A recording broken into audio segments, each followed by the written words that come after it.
I'm taking Wednesdays off for next year. Like that's just the bottom line. Like I miss the stream too much. I'm not even making money on Wednesday nights. I think my last shift I made like $40. I was like, this is stupid. You know what? I didn't want to say that, but yeah. Say it. Well, me. Sorry. What? Say it. I started hearing the YouTube thing and it confused me. I was just gonna say, I bet you probably make more money doing this than working your Wednesday shift. There's no money on Wednesdays. You'd have to be the place I work at Wednesdays. You were there, Noam. I work at one place that's cool and one place that's not cool, and that's the place that's not cool. It's just not cool, and I'm gonna leave it at that. And I'm already. What up, Jaggers? What's up, Raj? What's up, everybody? Happy Wednesday night. It's not Wednesday, is it? It's like Tuesday. It's Monday night. It's Monday. The other one. But we're back, man. All the eyes. Noam Ski. All the eyes on the blue over there with that blue wrench moderator, man. He's chilling out with his mom tonight. He's not drinking, so me and Noam, we're gonna carry him. Seltzer water for me, boys. Seltzer water for life. Noam, what you drinking, Braj? IPP, India Pale Pilsner, which is the first time I've ever had one of these. But So we're just mixing new names around. It went from cold IPA to Indian Pale Lager to Indian Pale Pilsner now. Yeah. We're officially out of ideas. What's up, Bruin Dad? What's up, Braj? Missed everybody, man. No, that was funny. There's a lot of brew news, but I think that the Treehouse thing is probably the biggest news. We'll get to that in a second, though, even though I don't think they did anything wrong. But big shout out to everybody who's here. I'm going to be doing the stream every week next year, 2024. Happy Thanksgiving to everyone. Hope everyone's doing well. All the odds is with us. Mom, what's up? What's the paper crowns here? I forgot to ask that earlier. Zool either does hazies or sours, and their sours aren't even sours. They're like straight sweetness and lactose and puree and this and that. Yeah. But it's good. I love Zool. It's going good over there. I only work there like 1 or 2 days a week, but you know, whether I won the lotto tomorrow or I was a broke dude, you know, asking for money, I'd still be working at Zool. So it's cool. And I talked to the owner. We're going to sit down and kind of figure out how I'm going to do this peanut butter and jelly beer. And me and the Brew Show are going to do a collab, a YouTube collab, because it's like just the biggest beer in Eastern Tennessee by so far. I don't even know. And it's cool. Like we're coming out with another batch on Black Friday, this Friday coming up. And I'm going to shoot some B-roll of it. And it's just good to see that like craft beer is still like a line out the door. Like when's the last time you guys have seen a line down the street you don't see that very often, man. So No, that's exciting to hear. That's exciting to see. peanut butter and jelly beer, like who would have thought, you know, and everyone's trying to do their, I want to try that beer. I'll get you guys some. I'm going to pick up a case this time around. I want to get you guys a couple beers, the Brew Show. I want to bring some to Kyle in Asheville. But I'll pick up a case. But it's a trip, man. Like people drive up from Georgia, Florida, New York, Boston. They've got the dolly they're wheeling out. I'm like, damn, dude. Yeah, it's just a trip. What up, Sunset? What up, Larry Ripa? So glad to see everyone still here. I mean, 16 people in here tonight. That's pretty cool. Been working a lot, put out some content. A lot of people are putting out content. Clawhammer's on a content spree right now. Yeah, they're putting out stuff. Treehouse is ripping. One today. Yeah, I talked to Kyle earlier. He's like, dude, I'm like, my eyeballs are going to fall out. I've just been ripping. And I think he's editing all the videos too. And he's hitting the algorithm. You know, I think that, you know, the CTR is a big thing, getting people to click and then people to stick around. But I think the biggest thing in the algorithm is just to be consistent. If you're just putting out videos once a month, I don't think they give a shit. But if you're cranking them out all the time, one of those videos, they'll just like, It's gonna hit. you know. Shout out to Kyle, man. Shout out to the Brew Show. Shout out to Bent Gate. They got 2,000 subscribers last week. I know they're going to do a live brew day. Big shout out to those guys out there. That's cool. And yeah, so I'm going to do the peanut butter and jelly beer. And I'm going to do, I don't know if you guys watched my last, we talked about this, but I'm going to start doing smaller batches in 2024. You've been talking about this for a while, Ollie. I was like, you're like, dude, I can't even do this. And you've got more people coming over to your house. You're younger, and even 5 gallons are kind of overkill. Yeah, no, I think because like the last few matches lasted forever. Right. Besides like the ones that I did for Brewbecue, because like that's a big event where I host a lot of folks. So like of course that's gonna kill my kegs. Sure. But I do that event once a year. So like Right. I don't need to be brewing 5-gallon batches anymore. Really. Yeah. especially like I've cut down on my drinking, and I cut down on how much barbecue I've been eating as well too, just to get my cholesterol numbers back down. Good for you. So, I think like going back to like 2.5, I think 3 gallon was like kind of like the happy medium. Mm-hmm. Because I just felt like, and I felt like my recipes were way more consistent when I was eating brewing. Like my efficiencies were way higher. Like, Interesting. I just felt like they tasted better than my 5 gallon batches. And Why do you think so? If it's just kind of a scale, just to scale. I don't know. Because I do this, like I make my recipes same and like Brewer's Friend and stuff like that, and like I make sure like I have my percentages and everything. But I don't know. It's just maybe the yeast doesn't have to work as so hard because it's a smaller batch and I'm using the same amount of yeast and Maybe more oxygen on a bigger thing. Yeah. and because there's more headroom within the fermentation bucket, and so it's like I honestly don't really know, but like I've just had like they turn out really fantastic. So I was just like, you know what, 3 gallon batch is probably where it's at for me. Well, and I love hearing that too, because if my beer, like I was pretty stoked with my last 4 or 5 batches of beer, even the sour. I know that you don't drink sours, Aliaz. I think the only problem with it was it was just too sour. The sour, That it was just, super sour. it was overwhelming. Yeah. I do enjoy like tart beers. Right. I really do enjoy those. You would like Zool's sours then. Yeah, Zool. Honestly, I find them a little too sweet for me. Oh, for sure. They're not even sour. Like too much like I'm gonna get fired. random adjuncts. It's just like, oh, calm down here. Like, Dude, sometimes it takes put, like 15 different things in your beer, my guy. not only that, but sometimes it takes like a minute to pour a beer. You're just sitting there. It's like a smoothie coming out of like a Or I feel like you need something water that's dispenser. constantly just shaking it so you get like everything mixed up. Cause like that what coconut marshmallow one, like orange marshmallow, whatever thing I had. Bro, yesterday. they're all like that. Yeah. Yeah, it was just like it was like coming out almost like a seltzer clear, and then I shook it up, and then it was just Yeah. everything. I was like, oh, okay. Yeah. There it is. Yeah, it's They're saying Alias is very muffled. well, Aliaz, he's just got a laptop. He's not home right now. He's got to work with what he's got. Me and Fine on my end. sounds fine on my end. Me and Noam we have microphones right here. We have XLR microphones, 6 inches from our faces. But Aliaz is just rocking, I think, a built-in mic. Yeah, I'm using. Hold on. Northwest Small Batch. Shout out to him. And I had some things written down too because I wanted to give some people some shout outs. Definitely Bent Gate. What's up? Alias, so you have the 5 gallon version of the claw hammer or the 10? We all So do, it's a 10-gallon kettle. which means 5 gallons. Yeah. Yeah, make 5 gallon. Oh, but you can get away easily with making like a smaller batch. Yeah. So you only need like 2 gallons of water to cover the heating element, Oh, well, yeah. So and so like for a 3 gallon batch, I'm probably starting with like 5 gallons of water, yeah, and just so that keeps my heat up times like super much faster. Like for sure. Yeah. instead of heating up 7.5 gallons, I'm only heating up like 5.5 gallons. Right. And it happens a lot faster, especially coming to a boil. Like bringing that 4 gallons to What a up, boil Jeff? versus like 6 gallons to a boil is like significantly faster. No one can hear us. I can hear you guys good on my end. Hold on, let me pull this up. Yeah, I don't know. Hold on. Like my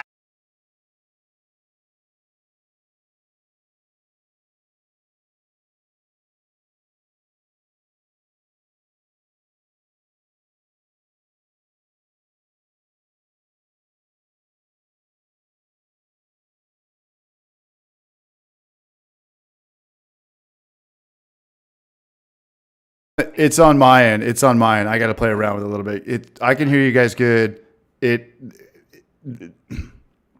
We're good on Discord, but I've got to create another source for an audio out. 1 second. You guys keep talking. I'll drink to that. You guys keep talking. It's on my end. It's on What's my like end.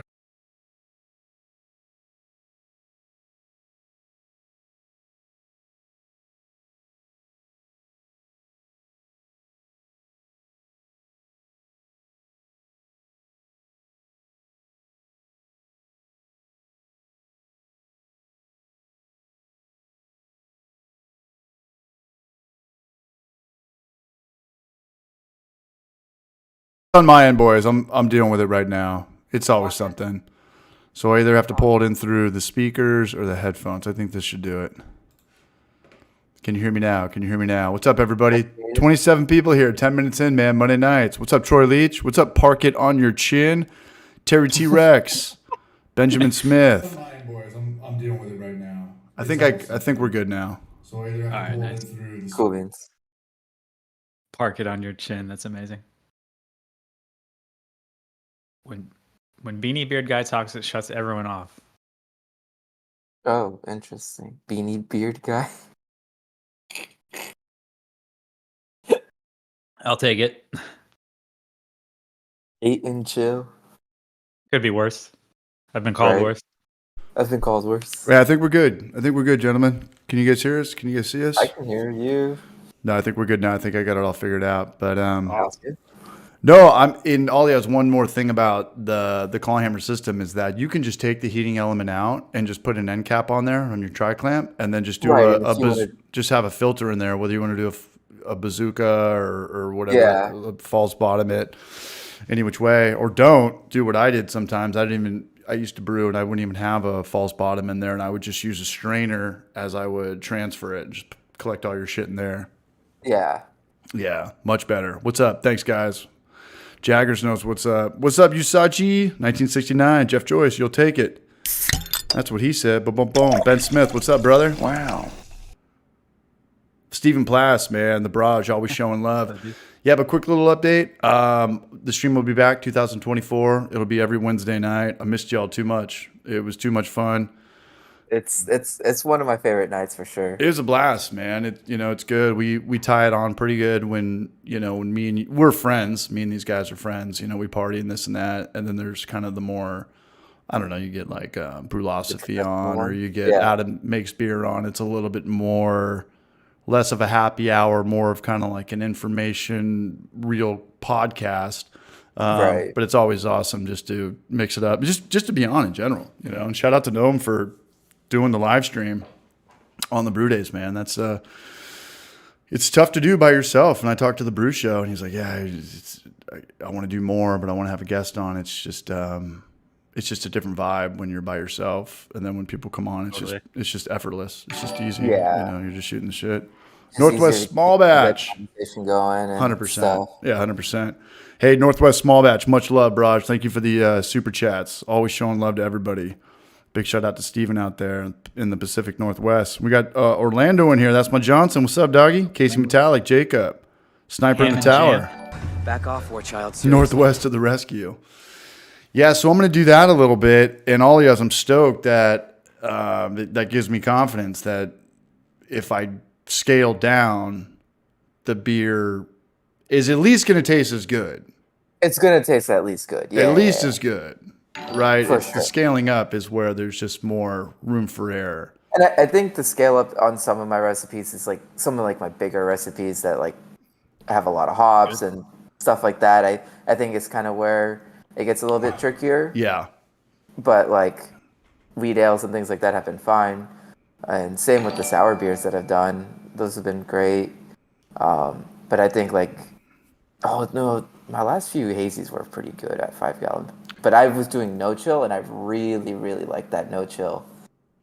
I mean, So, you I'm have not the good. plate chiller too. You've got the best way. We've got the best way to chill too. Oh, dude, it chills so fast. I know. It Like, did we chills have? so fast. Did we need to use that plate chiller? Like, what was the temperature when we were brewing a couple months ago? Did we need to use the plate chiller? I'm saying, did we need to use the pre-chiller? Like, fill up the ice? Like, because over winter you can just go with your outside hose water on the East Coast. So, depends where you are. Like, Depends my where you hose are. water, I can't. Yeah. I don't think I, we went with the ice the second time, did we? I think we only did that the first time. Could be wrong. We only used the plate What? chiller once because we had. yeah, we've only used the plate chiller once. The Yeah. first Oh, time we brewed, we did a no chill. We used a no chill, and then when we did the plate chiller, we used the pre-chiller, and we filled it up, and we got it cold Well, super no, fast, 'cause but we put burned the plate chiller. We were using that ice water because we weren't running hose water through the plate chiller, right? We were using a pond pump to pump ice water through the right, plate chiller. right. And So you wouldn't like, need to use that pump if you live in Austin or California or Florida, but if you live yeah, in where your groundwater doesn't get that cold, you can just like yeah.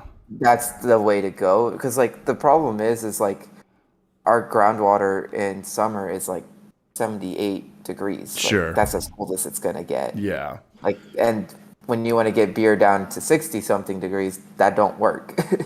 No, that's why Kyle was always talking about it. Like in their videos that they shoot in Nashville, they get it to like almost too cold in 10 minutes, but like you're talking Nashville weather, that's like 50 degrees, you know, like you have a huge head start over people on the West Coast in terms of chilling out with Mother Nature.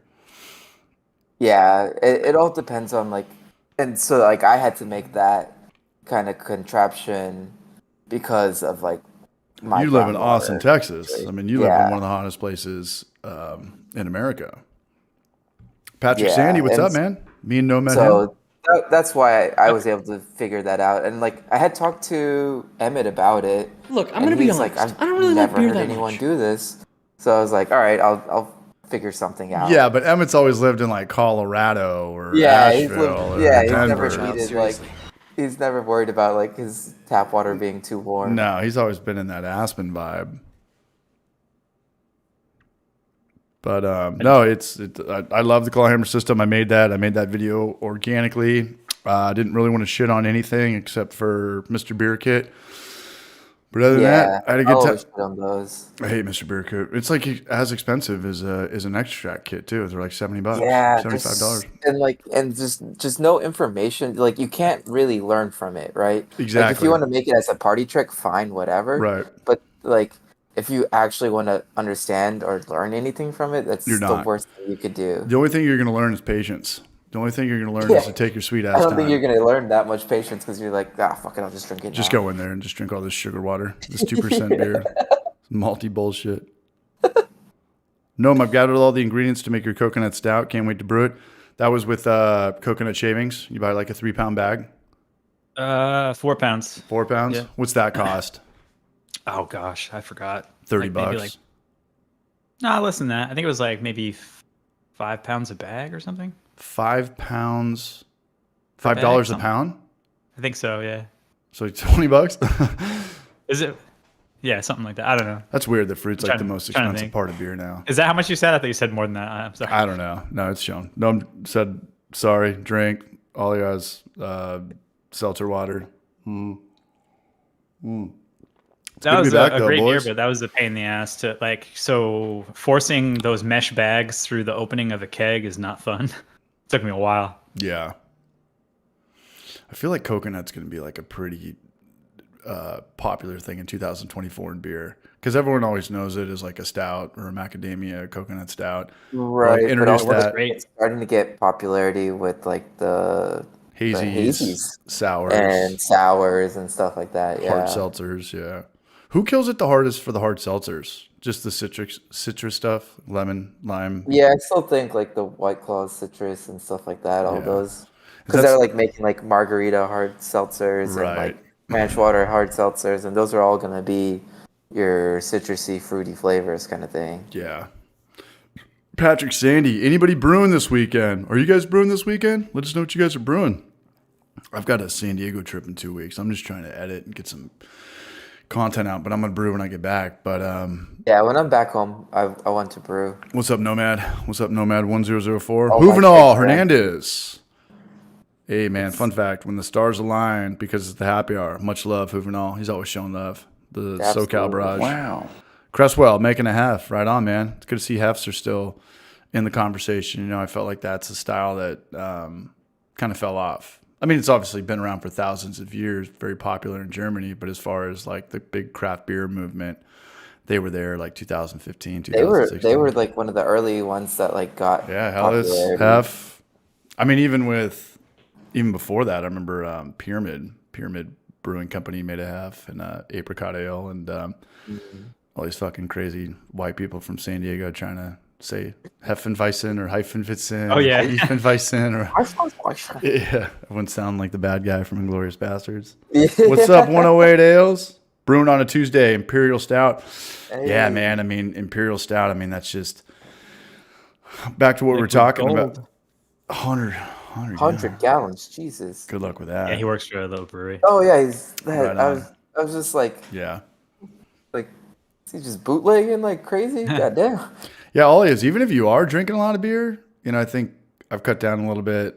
I mean, I haven't cut down. I just go 5 days sober, and when I drink, I'll just drink 20 beers and You make just up for like go- 4 days in a row, you know? Yeah. But even if you're drinking not that often, or you're drinking a lot, what's a lot by yourself? Like maybe 3 or 4 pints a night? Like, it's still tough to go Yeah. through 5 gallons, man. That's still, It's yeah, like, because what 5 gallons is like 50 pints. give or 46, take? 16 ounces or 48, Yeah. 12 ounces. 20 or- pints. Yeah. That's assuming that you're not, you know, wasting any Oh, sorry, beer. 40 pints. Yeah. Right. I'm way And off it's tonight. just like it's a lot. Yeah. Yeah, because like I want to, like I think that love for brewing again, like, because when you have a beer just keeps going and going and going, you're like, You're not brewing. You're not You're brewing. not brewing. If stuff is sitting, Right. you're not brewing. At least for Yeah. me. And that was right. I talked And like about, I'm also thinking of getting rid of my 3-tap kegerator too. 'cause It's just too It's big. massive. It's so Yeah. massive. And like I have a nice 2-tap one, and I'm like, honestly, like only time I really need 3 taps is for BrewBQ, and I can have a party tap on the side if I need to. Like, yeah. And I think the older you get, the tougher it is to go through beer or just have people over. I think that's kind of a young man's people, game. like people have families, they're getting married. People get like, married. People are quitting They drinking. have their People own are things getting. that they need to do, right? People are going sober. You know. People Yeah. are Yeah. quitting. Going sober, I'm not trying to rip on it, but like that's so easy. Like if I was like, hey, I want to do a month sober, like I can do it without even thinking about it. Like the whole drinking in moderation's the tricky part. And I'm not trying to rip on anybody who's trying to, you know, make their life better, this and that. But like, I don't know, man. Like going sober is just. I understand some people have to do it, but like, I don't know, to admit to all these 12 steps that like you're powerless and you're worthless under this thing. It's just not Nah. for me. Yeah, I don't know. Yeah. It's just a lot of propaganda. But no, my name in the game now is like just to go out after work and have 2 or 3 beers, and I go to places where I don't run into anybody, and I'll just have a couple, check my phone, look at 1,000 memes that we send each other. It takes like an hour sometimes.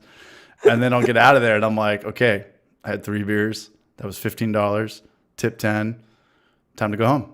Like that's how you're supposed to Oh, drink, right. right? This is how we're supposed to drink as adults, you know? Like I don't even want anybody to come in. I don't want a coworker. I don't want, you know, a customer that I like, because as soon as they come in, it's a whole other ball we turn game. up. Yeah, it's a whole other. I'll buy you a shot. All right, do it. Well, I gotta buy you one. And I fuck here we Yeah. go. Yeah. No, man. Do millennials brew beer? No. And Kyle made a video on that about how homebrewing is dying, and I think we've seen the pinnacle of it. I think we've seen the pinnacle of a lot of things. Like do millennials do their own oil changes, or you know, wood shop or auto body? Like nobody does their own shit anymore. People don't even cook food. I mean, why would you cook food? There's Yeah. 99-cent menus on every corner in America. Right. Yeah. Every year they think- do like a I survey. think like my generation is kind of like the last of the young guys brewing kind of thing. Yeah. Because like I'm right at the cusp of like millennial to whatever's, I think Gen Gen Z is Z. after me. Yeah. Yeah, and that's the thing, and like I think he had a really great point. Is like because breweries, there's so many breweries now out there, right? That are like, because like what home brewing really started because there wasn't really access to Craft beer. craft beer, right? And now it's like now you can go into Walmart and get craft beer. Sure. Like, Target it's- and Walmart Target, both like, have like yeah. full on grocery stores in them now. And it's just like, okay, like why do I need to spend this much time, this much effort? Right. Like unless like you really want to create something different, or like or you really enjoy it, right? Yeah. So I can definitely understand how like homebrew would be dying in that aspect. Like it's not as necessary as it used to be. And I think that one of the things that got me into homebrewing was like, hey, one day I'm going to open up a brewery, you know. So that's a big motivation to keep brewing, Yeah. you know. And if you're really like, hey, I really just want to do this as a hobby, there's not really a lot of us. There's not Yeah. really a lot of us. And we don't own breweries, you know. I don't think there's too many people in this chat right now that own breweries. So it's just a cool thing to do. And I think we're right. You know, like I feel like all of our dads grew up, cooked their own food, knew how to play guitar, knew how to do oil changes, you know, and just like as time goes on, like there's just gonna be less people. Like you look. We at, want it like, now. owners We want the manuals for instant things. Yeah, They don't tell you how to fix things now. They just tell you to replace it. At this sure. point. Yeah. Throw it out. Literally, Throw it out. I know, man. I wish there Yeah. were still 99-cent menus, man. I mean, they're out Yeah, I there, but know. it's some funky ass shit. Even in Eastern Tennessee, you're lucky now to get like a 2 for $5, even at McDonald's. McDonald's, yeah. Yeah. Gen Zs are brewing. Funny thing about a Gen Z story though is I went out with my coworkers last night and I took these guys out to a cocktail bar. One of the guys there is a really good kid, really focused. He's like, you know, the people that are just like driven, whether it's they're a dishwasher or a manager, they're just gonna like give it their all, be super serious about it. He's one of those guys, which is cool to know that they're still out there, you know, because that was never me. It's like make me a captain. I can lead this team in sports, but if like the coach hates me, I'm just gonna take off and fucking give you the minimal effort, you know, whatever, whether it's a job or this and that. But I remember we put on that. You guys seen the movie Dazed and Confused, right? Yep. Yeah. Some of it, yeah. The scene where the seniors are spanking the shit out of the incoming freshmen with the paddles. Okay, they're hazing him. Yeah. No more Mr. Nice Guy. Remember they wait, Ben Affleck and those guys wait for the kid to finish this baseball game. And we were watching that scene and this dude's like, I can't believe this is going on. I've never seen anything like this in my life. And I was like, how old are you? He's like, I'm 23. I was like, you never had like hazing or shoot the boot or do any weird shit? He's like, this never happens anymore. This and that. He's like, this is like the worst thing I've ever seen in my life. I'm like, A, it's weird that you haven't seen Dazed and Confused. B, like, this is kind of how the world used to be. Like, you guys live in a whole different world now. He's like, are these guys all closeted homosexuals? I'm like, I don't know. Maybe a couple. I don't know. But they're just like, whoever, it's like fishing. You grab a freshman outside of 8th grade and you hit him with, like, we never did that. But I mean, I get it. I understand that probably happened in the 70s and the 60s and forever, you know, how long before that. But he was like, I just can't believe this. This is like despicable. This is insane. I'm like, this is just like hazing, man. Like I don't know. Man, I just don't know. I just different times for sure. Yeah, 100%. 100%. Like Yeah. and I was like, did you ever get in like a fight growing up? Like, did you ever like is there Right. bullies? He's like, no, like no one ever like fucked with anybody. I'm like, yeah, you guys live in a way different world, man. Like I used to be like afraid of like every Hispanic kid in junior high. Like they would just always thought they were gonna like kick the fucking shit out of me like any given second. You know, he's like, no, I never dealt with like any of that. I was like, yeah, we live in like different worlds, Very different. Yeah. very different times. You know. Jorge Castro, what's up, Braj? ¿Cómo estás? Northwest Small Batch still in here. Throw him in the locker. We didn't have lockers, thank God. But people would get thrown in trash cans upside down. And sometimes he'd come out and they'd have like gum in their hair and you'd have to cut it. And I don't think that happens at all anymore, which is good. But to be like overly offended by seeing something like that, like that didn't even happen. That was like a Hollywood movie. That was It's a actors, you know, like these are fictional characters, you know, just kind of, you know, art imitating life. Like, take it easy, bro. If you don't mind me going back to something that Aliaz was talking about in No, terms no, of no. the age of brewers and whatnot. I had to look it up because I didn't remember the actual numbers, but every year American Homebrewers Association does a poll of like, you know, how old are you, how much money you make, all the like how many kids you have, all this. So I did look up the average homebrewer age, and it's actually 42 years old. I believe that. Says Yeah. 52% of homebrewers are in between the ages of 30 and 49. So yeah, it's like pretty much an older person thing for the Yeah. most part. Yeah, it's a weird You're not going to see a lot of demographic. like low 20s Yeah. brewing, unfortunately, but and probably even less so now. Well, Yeah.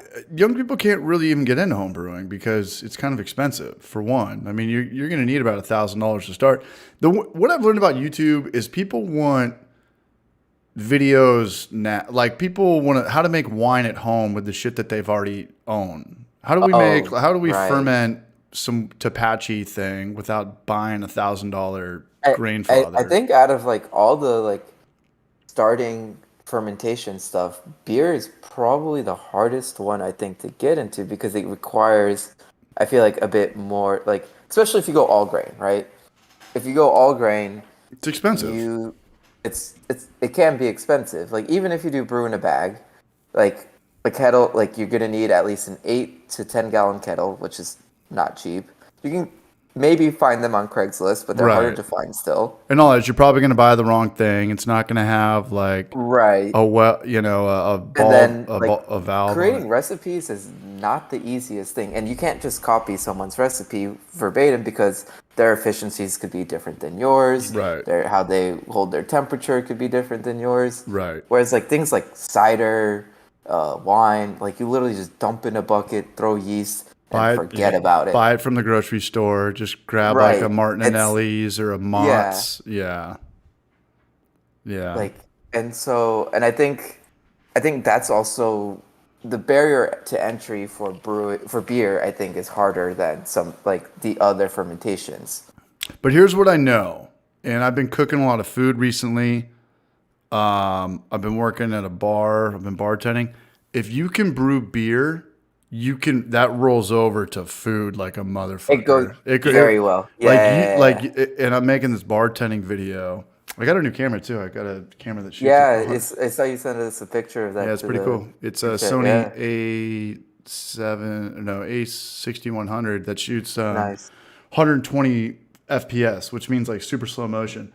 Yeah. I'm like, dude, like there's like bartending school out there. Like I could teach anybody in here how to bartend in an hour. And it's not even like remembering stuff because everyone's got a cheat sheet. Everyone's got an iPhone. It's like, here's bartending. Do you know how to mix things? Do you know what like an ounce is? Right. Measure and mix. Right. And I watch all these bartending videos because I want to, they're so pretentious. Everyone who learns how to cook, you have to dress like a fucking idiot now, or you learned how to make a drink and light it on fire. So you have to have a mustache now and wear like like one of those aprons that makes you look like an old school, like, the Josh Weissman apron. It's like, hey man, blacksmith, dude, fucking. hey, like a blacksmith, smith something? right? You look like one of those guys that could like temper your sword from Legend of Zelda. Like you're not a blacksmith, you're not a lumberjack. Like you literally just mix like sugar, bitters, and liquor and stirred it. Yeah. Like chill out with the fucking douchebaggery.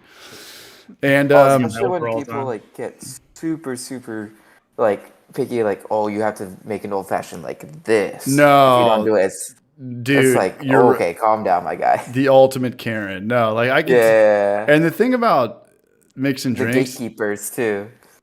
like if there was ever a show, what are the shows now? The whole temple does like a chef comes in and tells all these really good cooks that they all suck and they're all pieces of shit. And like they're not moving on to the next. Gordon Ramsay. If that ever happened with liquor, and they're like, oh my God, you put too much bitters in this, or this had too much sweet vermouth, I'd be like, fucking dude, let me blindfold you, and I'm going to flip the script right now. If you can still tell me the difference, I'll suck your dick. But if you can't, the joke is on you. Like it. When in doubt, if you don't know what to make as a bartender, just like shake it up even more, ask them 2 questions, pour it in a coupe glass. Bartending's like the ultimate, like the guy who sucked at doing magic tricks gets into bartending. I think you're definitely right. Like brewing beer and like cooking go very, very well 100% handed together. Like, and I think that's why I think like a lot of home brewers get into barbecue. Like, and you have patience. That. You know how to wait around and sit on things. If I wait another day or another couple of hours, it's going to taste better. We're going to get more flavor from this. Right. 100%. Like understanding like temperature control, understanding like why what's happening during that process and all that. What's going on? What's going away? What's getting evaporated? What's sticking around? Like that's all beer. That all stems from home brewing. Yep. And I agree with that. I'm going to get another beer. I'll be right back. I'm going to get a Mexican lager. Ooh, nice. BRB. What you got there, Gnome? Alexander. Good old. Ooh, tried good old and trusted. Alexander. I love that beer. I was supposed to go for my mixed ferm, but I don't know. Yeah, I know, right? Want one more Pilsner before I go over there. Fair enough. Gotta cleanse the palate. The other one was like way too hoppy. No, well, not too hoppy, but for like a Pilsner, it's like definitely a different style. But going to this, it's vastly different beer, but Oh, for sure. The thing about bartending, though, like the main thing is the presentation. Like if I go into a place and I get a margarita and it comes pre-made or it comes off a tap or something, like that Some margarita came Applebee Dollaritas. Chili's, yeah, like that could be the best margarita of all time, but my mind's already made up. I'm like, it came out of a dispenser. Like that could be the award-winning perfect ratio Yeah. or whatever. But in my mind, I didn't get anything. And then sometimes you see a guy make a drink in front of you and he's crushing mint for a, what's the Cuban mint drink? mojito. Yeah, not my, Mojito, yeah. yeah. And you're like, dude, like I just got like a show. Like this drink has to be good. I don't care Mm-hmm. if he's using the nastiest ice or if he's using the top shelf rum. He's using the bottom Yeah. shelf rum. Yeah. So, yeah, it's a lot of presentation, and I get it. I'm obviously all for Yeah, cocktails like, and it's people. like you eat with your eyes kind of thing, right? 100%. I love that. Yeah, eat with your eyes. Light it on fire. Let the customer blow it out. We're doing this. I don't even know what we call it.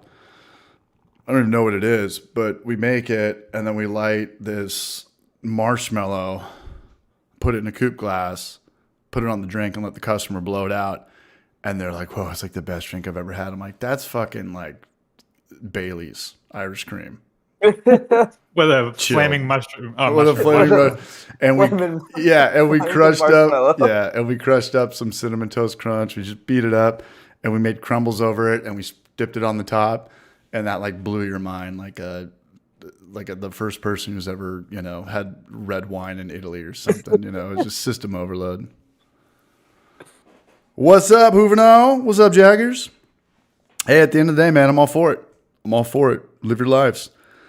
Sadly, Netflix literally has that bartending show you described. Ah, man. Like this guy made a bad drink and he's like, fucking get out of here. You're all fired. Your life's over. And the guy buys into it and he feels like the biggest loser, the town loser. Wow. Are those real or are those shows fake? If I went on a show, I think it's a mix. Like some of them yeah. are actually like that bad, and some of them are like dramatized. I feel like yeah, and because I can believe like there are some really really bad like bars and restaurants out there. Like that's understandable. Like I can definitely believe that. And also, it's an edited show. It's not a live stream. Like, if we were on that and this guy just chewed us all out, we wouldn't be like, oh my God, I'm so sorry. I'm going to go home with my tail between my legs. I'd just be like, dude, fuck you. Like, you're a piece of shit, you fucking idiot. Like, this thing's good as hell. I'm going to eat it in front of you, Like, that's not going to make the cut. That's not what's going to sell on Netflix. I don't know if you ever watched that show. It's like something Bar Rescue with Yeah. Bar John Rescue, Taffer. yeah. That That's guy's so such an bullshit. idiot. That guy's... Yeah, but that's so fake. Oh, Like, have you they have the lighting, the best lighting in the world, in like what's supposed to be like a dimly lit bar. Everyone's mic'd. There's cameras everywhere. Right. Like who's buying into that being like a real experience? Yeah. That's- Yeah, There's no such That's thing really as bullshit. reality television. Like, yeah. but he has this video. I think it's a YouTube short. Where he's like, "Here's how to pour a beer. Here's the correct way how to pour a beer." I'm like, it's got millions of views. I'll put it in the chat after this. But it was just so whack. There was so much carbonation. It was so stupid. I just remember thinking like, people are going to think this guy's right. Like he's just doing this stupid thing right now, and it's got a lot of views. And people are going to start doing it this way. Like this guy's like the original or like the true influencer. yeah. Like has no idea what he's right. talking about, but he's gonna Right, like yeah. start this dumb trend where people are gonna have shittier beers now or more wasted beers now or whatnot. Jagger's Brewing. Stop serving beers in chilled glasses. Dude, I almost want to make this video. Sometimes I get coffee or I get beers and these people just don't know how to pour it. And I got coffee the other day and I don't know why they always have to grab the coffee like right where you put your grab it up mouth. oh my God. And they're just like, dude, this is, you got to understand, like, you're not a doctor back there. You don't have Yeah, like this. you're Like, not wearing gloves. You're not a surgeon or whatever. Like this isn't a clean. Like there's no iodine. You're literally just like touching a million things and then grabbing with your hand the most disgusting part of your body, besides probably your asshole, and then like putting it where someone's gonna put their mouth. Here's your order. I'm like, fuck, man, touch anywhere but there. there, yeah. Or when people hand you drinks when they grab the top of the pint the glass. top, I'm yep. like, fuck, Yeah. man. That bugs the shit out of me too. Yeah, and I do like the thing where everyone's got the water bottle and they spray the beer now. But before that, back in the day, I'd see people just like wipe like from the top of where the beer glass is, wipe the foam down. I'm like, my mouth goes there, dude. Like, fuck. Yeah. With like the same towel they like wipe the bar with. Oh yeah. And not to get into COVID, which means I'm going to get into COVID, but it was like when you sat down in California, COVID went away. I was like, has anybody ever been a bartender or a food expediter or a busboy? It's like, do you know how many like people have touched that silverware? It's got like picked up by the That's getting busboy, to you. Yeah. went through the dishwasher that probably doesn't have the correct amount of like shit in it to even wash these dishes correctly, to this guy who's got to wrap it up now, to the server who's going to touch. It's like, if you're going to go out to a restaurant or a bar, you can't be worried about germs, bottom line. Because there's a lot of fucking people touching everything. It's not even your food. It's your plate. It's your glass. It's your napkin. Yeah. It's your bread. It's the free salsa, the chips, it's. Yeah. Yeah, that was a weird one. I saw Travis Kelce had a commercial. It was like, get a new COVID test. Oh yeah, Mr. Pfizer. Yeah, I was So, like, is COVID still a thing? Aaron Rodgers is calling him Mr. Pfizer now, which is fucking hilarious. Is there, well, we have an election year coming up, right? And we'll leave it at Yeah. this, but like, how come COVID always comes up when, Yeah. Oh, 4 years. every 4 years? Elections come. But I was like, that's a ballsy move for Kelsey because he's dating Taylor Swift. I think she's from Nashville. Tennesseans typically don't like being told what to do. Yeah, it's kind of the exact opposite of Californians. And now you're going to come out with like a Vax commercial? Like, hopefully the paycheck was good, bro. Hopefully that paycheck was good. Hopefully you didn't get taxed too much. Zach Pearson. What's up, Raj? I embrace the germs like a barrage. I'll lick COVID. I don't give a fuck. What up? What up, Jonathan Elliott? Hey, off, speaking of boy, child, Kelsey, seriously. man, there's a good game on tonight, right? Aren't the Chiefs playing the The Eagles, yeah. what's the score? Let me check. I was what's the word? Spared this week from Oof. having to watch bad Patriots football. Chiefs They are were bad. guys had a up bye. 17-7. 17-7. Yeah. What's up with Bill Belichick coming to the San Diego Chargers? They're still the San Diego Chargers, by the way. Oh yeah. Wait, Yeah, we'll see. I don't think he's gonna leave, to be honest. are they technically the LA Chargers now? They're the LA Chargers, but Always no, will be last the time San we Diego talked, you Chargers. were saying that there might a lot of people want him out. It just might be time for a change for Belichick and the Kraft family to part ways. But I think the problem with the Patriots isn't Bill Belichick. They just don't have a quarterback. Yeah. I mean, Well, it's, they don't have anything really. They have a good defense, but they're like half of it is hurt. Yeah. 11 of their starters. So what do you have? Like, if you don't count special teams, you have 22 starters. If you count offense and defense, 11 of them are pretty much out for the season. yeah. So they are just they're done. Yeah, It's a I mean, shame. they've been done for a month. But Yeah. Oh yeah. no, I remember the Patriots had a really good defense, man. Like I remember watching. Did you watch the Netflix documentary on the Florida Gators team? It was awesome. No. Tim Tebow and who's that psycho coach? I mean, they're all psychos. Urban Meyer. Okay. Yeah. For Alabama or no? Florida was the shit back in like 2006. Like USC had their good run with Reggie Bush and Lindell White and who's the quarterback, Matt Leinart, and then like right after that, it went straight into the whole Tebow era. But one of the dudes that was like the best dude on their defense was Brandon Spikes, and he went to the Patriots for a little bit. He was a savage. He hit hard. He hit too hard. Like you're just not. If you hit this hard, you're just not going to be around in 4 or 5 years. You're hurting yourself as well. Yeah, like if you're just going to smash into this guy as hard as you can, like you're not going for the arm tackle. You're not, you're literally just going for blow. But for those 4 or 5 years, he was good. Brandon Spikes, Merriweather, Right now, Judon is like their best guy, but he got hurt too. He got hurt in like fucking week 4 or something like that. Week 3, week 4. Football's crazy, man. I don't even know. And they also had a rookie cornerback by the name of Gonzalez. He was proven to be pretty sweet too, but he got hurt as well. Like I said, they're all banged up, and that's like their defensive side, which is like the only good part of the team. So it's a nightmare. I still watch because like I want them to do good, but it's hard. Yeah, but no, I mean, you guys had 6 Super Bowls and like course, 15. yeah. You guys are good. You guys are allowed to suck for a good 50 years. That's why You're I'm not one of those yeah. fans that are like burning jerseys and shit. You're a moron. Not that I own a jersey. I'm not that type of person, but there's a lot of idiots right now. But you've just seen more glory than anyone has ever seen for a professional football team in Yeah. your lifetime.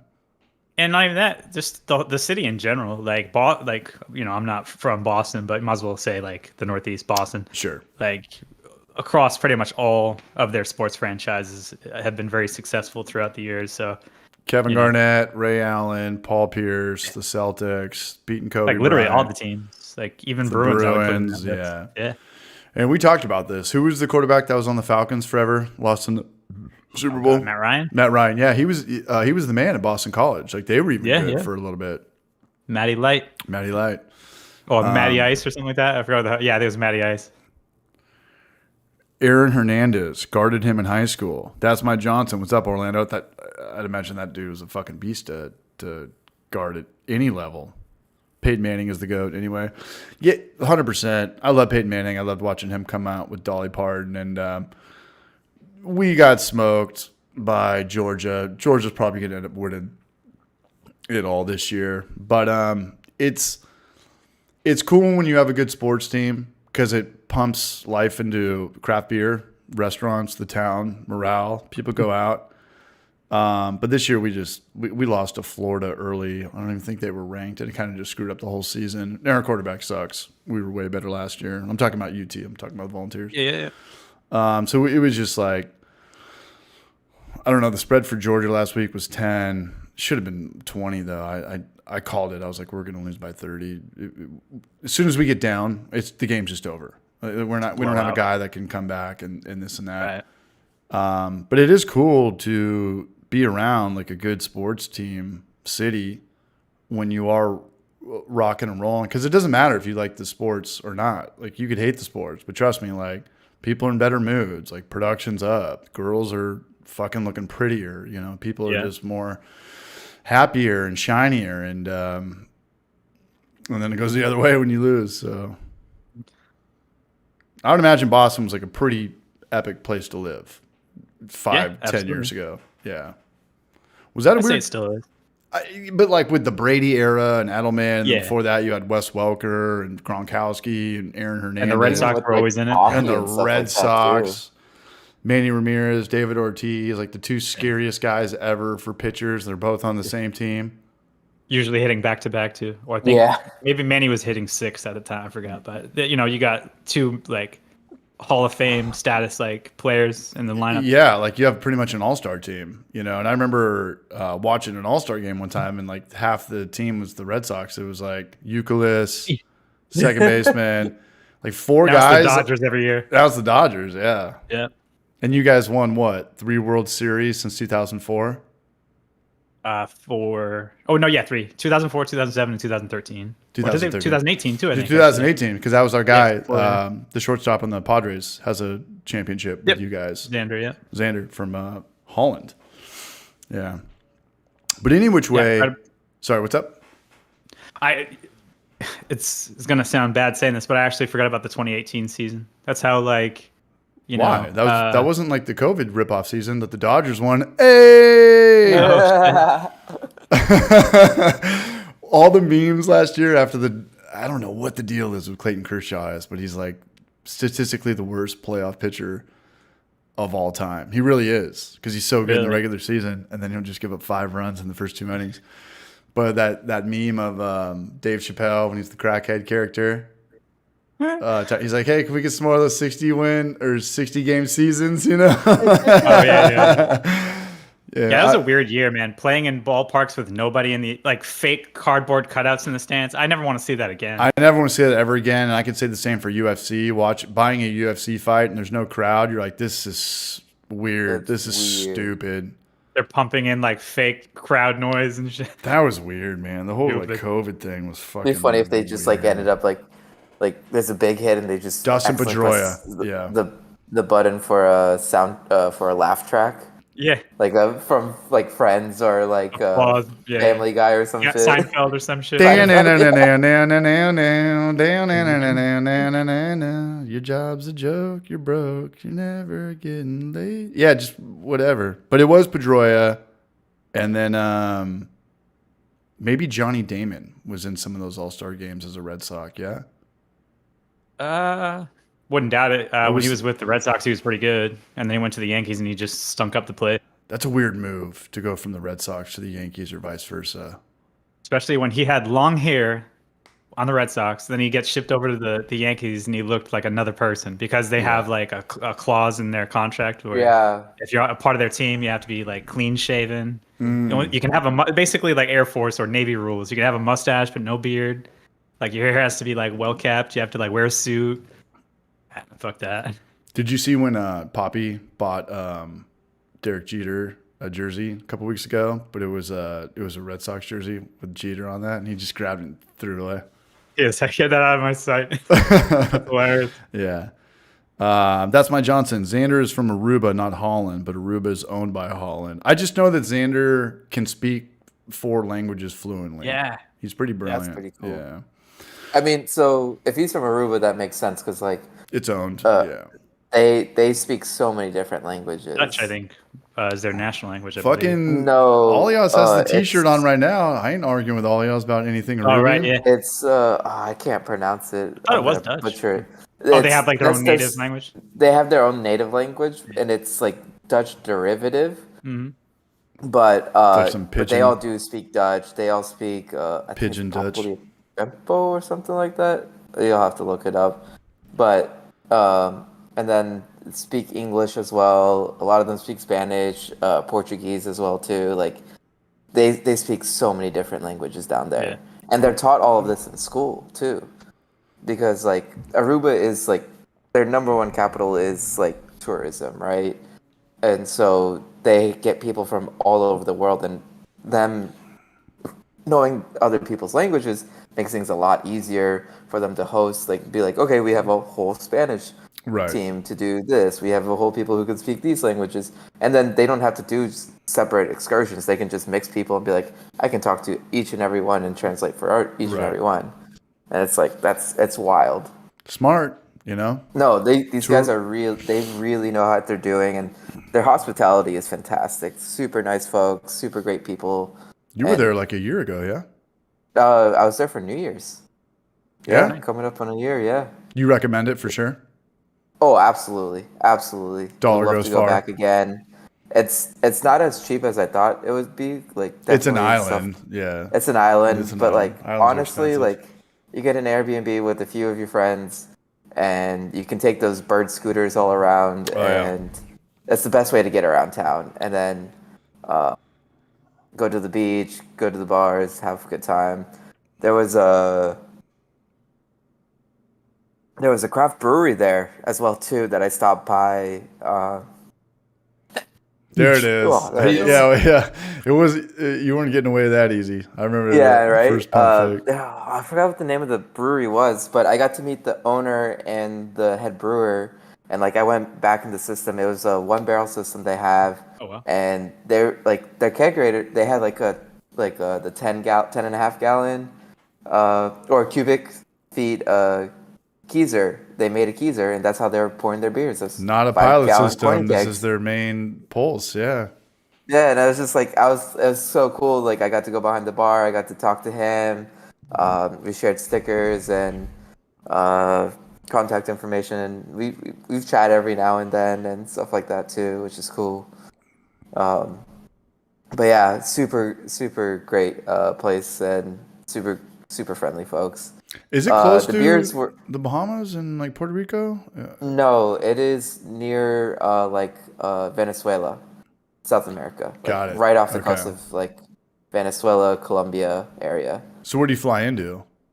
Aruba. You fly You fly into Aruba. Okay. Yeah. Cool.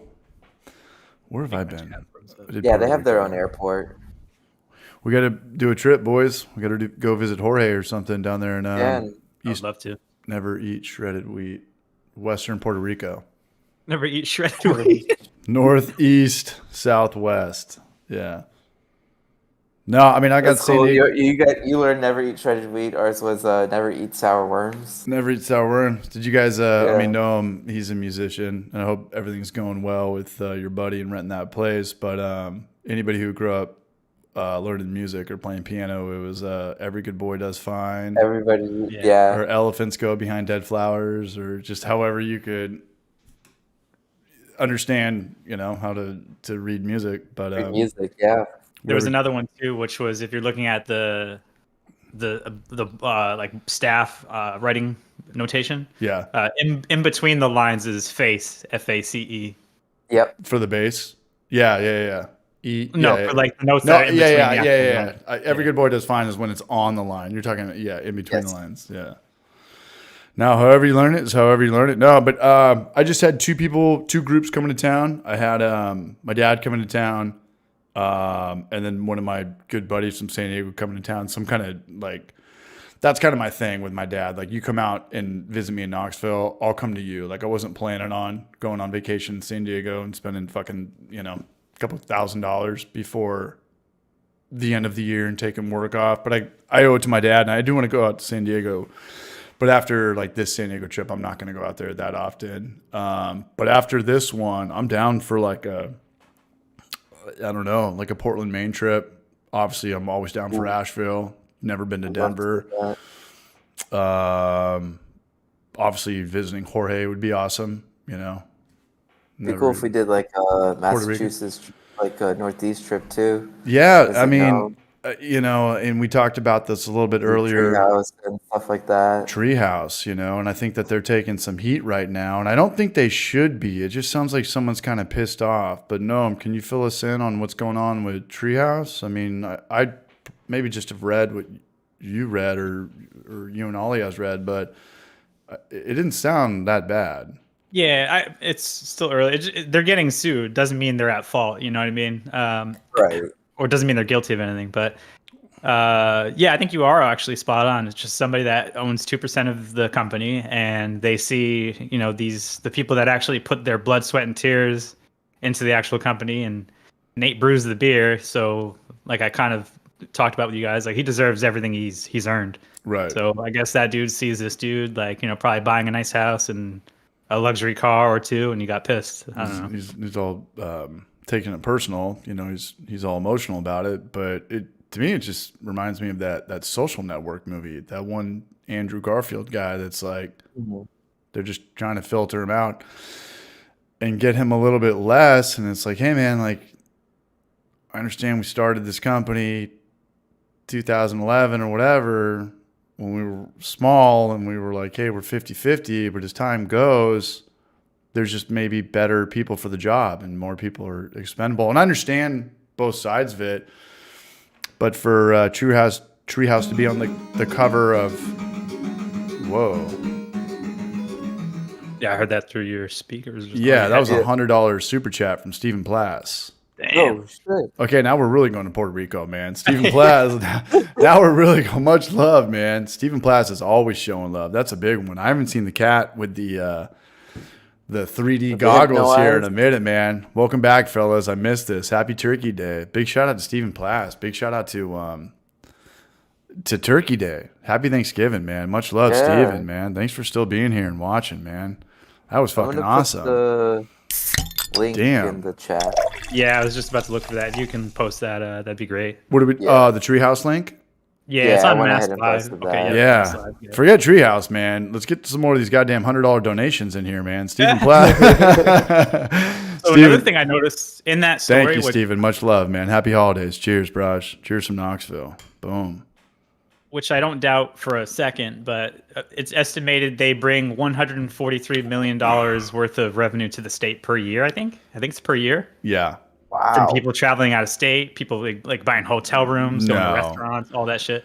143 million. That's insane. Well, no, here's what I think is what happened. So they're expanding. They're opening up another sixth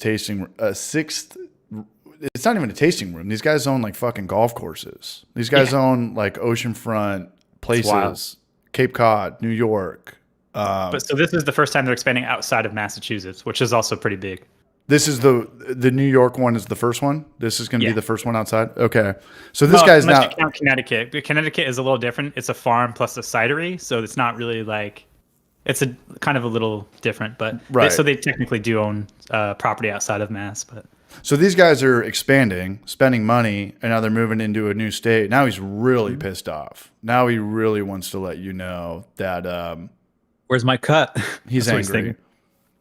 Well, Yeah. I mean, as soon as you read that article and you were like, "Yeah, this guy's an owner," but he only owns 2%, you're like, "Say less." Like I got it. Yeah. Like I figured it out from here. You know, like that's all you need to know about that.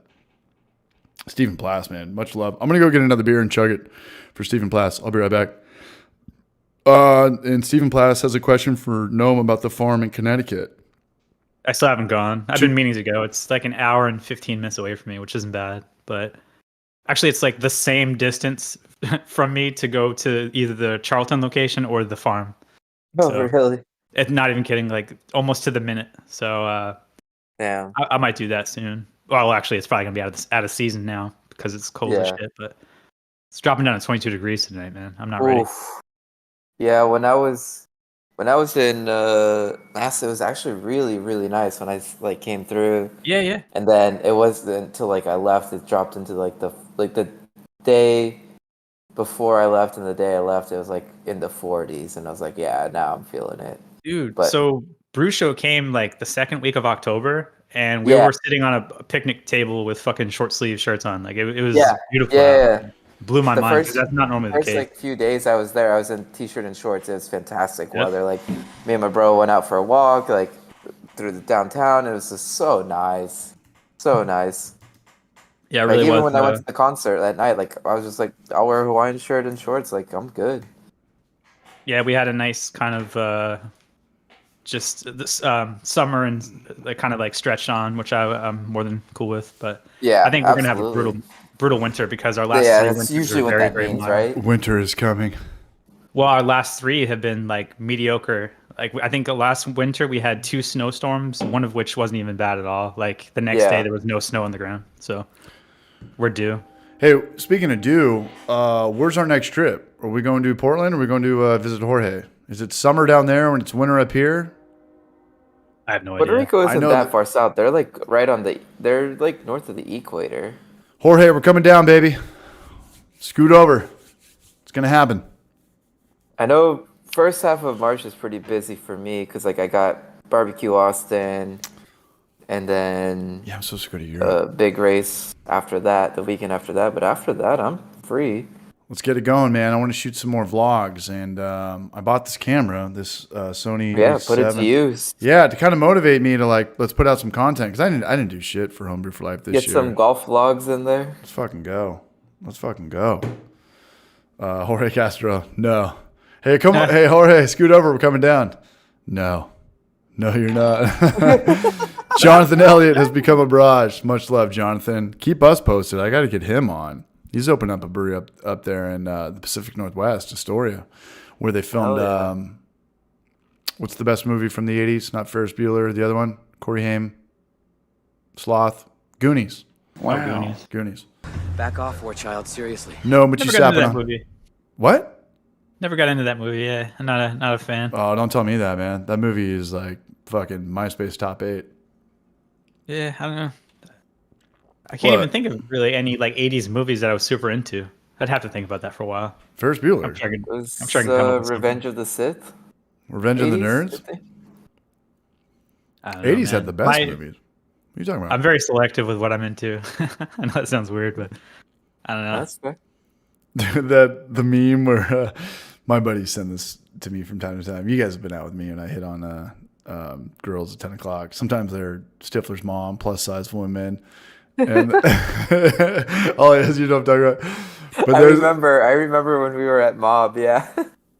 yeah, it's every night, man. This is what happens when Cinderella doesn't go home. I go big game hunting. But any which way, Buck Hunter. buck hunter. But What an old game. You bring out the little plastic shotgun and fucking. Oh, we played that game too when we were there one time. Literally, yeah. And then Yeah, that's actually funny. but that meme where it's Chunk talking to Sloth. He's like, hey, when it's 2 a.m. and you're gonna bring home like a 300-pound chick, and the meme is like, or it's not even the meme, that's the meme, but the video is like Chunk telling Sloth, he's like, hey, you're my best friend, I love you, you're gonna live with me now. And he goes to Sloth and his ears are all like twitching and he's all happy, I don't know, I'll send it to you. It'll provide more context, but it fucking cracks me up every single time. You know what cracks me up every single time? Every time you use that the dude from RoboCop that's melting from the acid. Dude, nice catch. Dude, Yeah. That's a movie I liked from the 80s. No. Oh, yeah. No. That's the dad from That that 70s 70s show. Red, Yeah. dude. Like, how come some people are just like 50 years old their whole life? Oh Yeah. my god. Like, How does who he look the same exactly through that movie and as well as the show right after? Yeah. what's up? RoboCop, Yeah, like RoboCop was Yeah. probably like 1984, 1985. Yeah, definitely in the 80s. That movie was edgy too. They're doing cocaine. There's like hookers. Like, Yeah. like the whole city's in collapse. Like, I'd buy that for $1. that movie's no joke. RoboCop was phenomenal, man. But then there's that dude. I don't know what's the actor's name? Red. His name's Red in that 70s show. And the 70s not show, a clue. yeah. But then the guy Sam Elliott. Remember the narrator from The Big Lebowski? He was also Dude, in yeah, Tombstone. Is that guy just 60 years old for 4 decades? How does this make sense? It's probably the handlebar mustache. I think older people were just built different, though. Like, if that was your look at 25, because remember when we were little kids and sometimes you look up at like seniors, like that could be a dad. Like that guy could definitely be like a pro athlete already, I don't know. Maybe that's just perception. Because now you look back at 18-year-olds, you're like, how the fuck do you guys even think your fake IDs are going to work? You guys look like you're Yeah. kindergartners, like, I don't know. I think people just used to be manlier or tougher or older or more facial hair, or I don't know. You ever? Well, there's a there's like a Grumpier? video on this where it's like, why does everybody from the 80s in high school look like they're 30?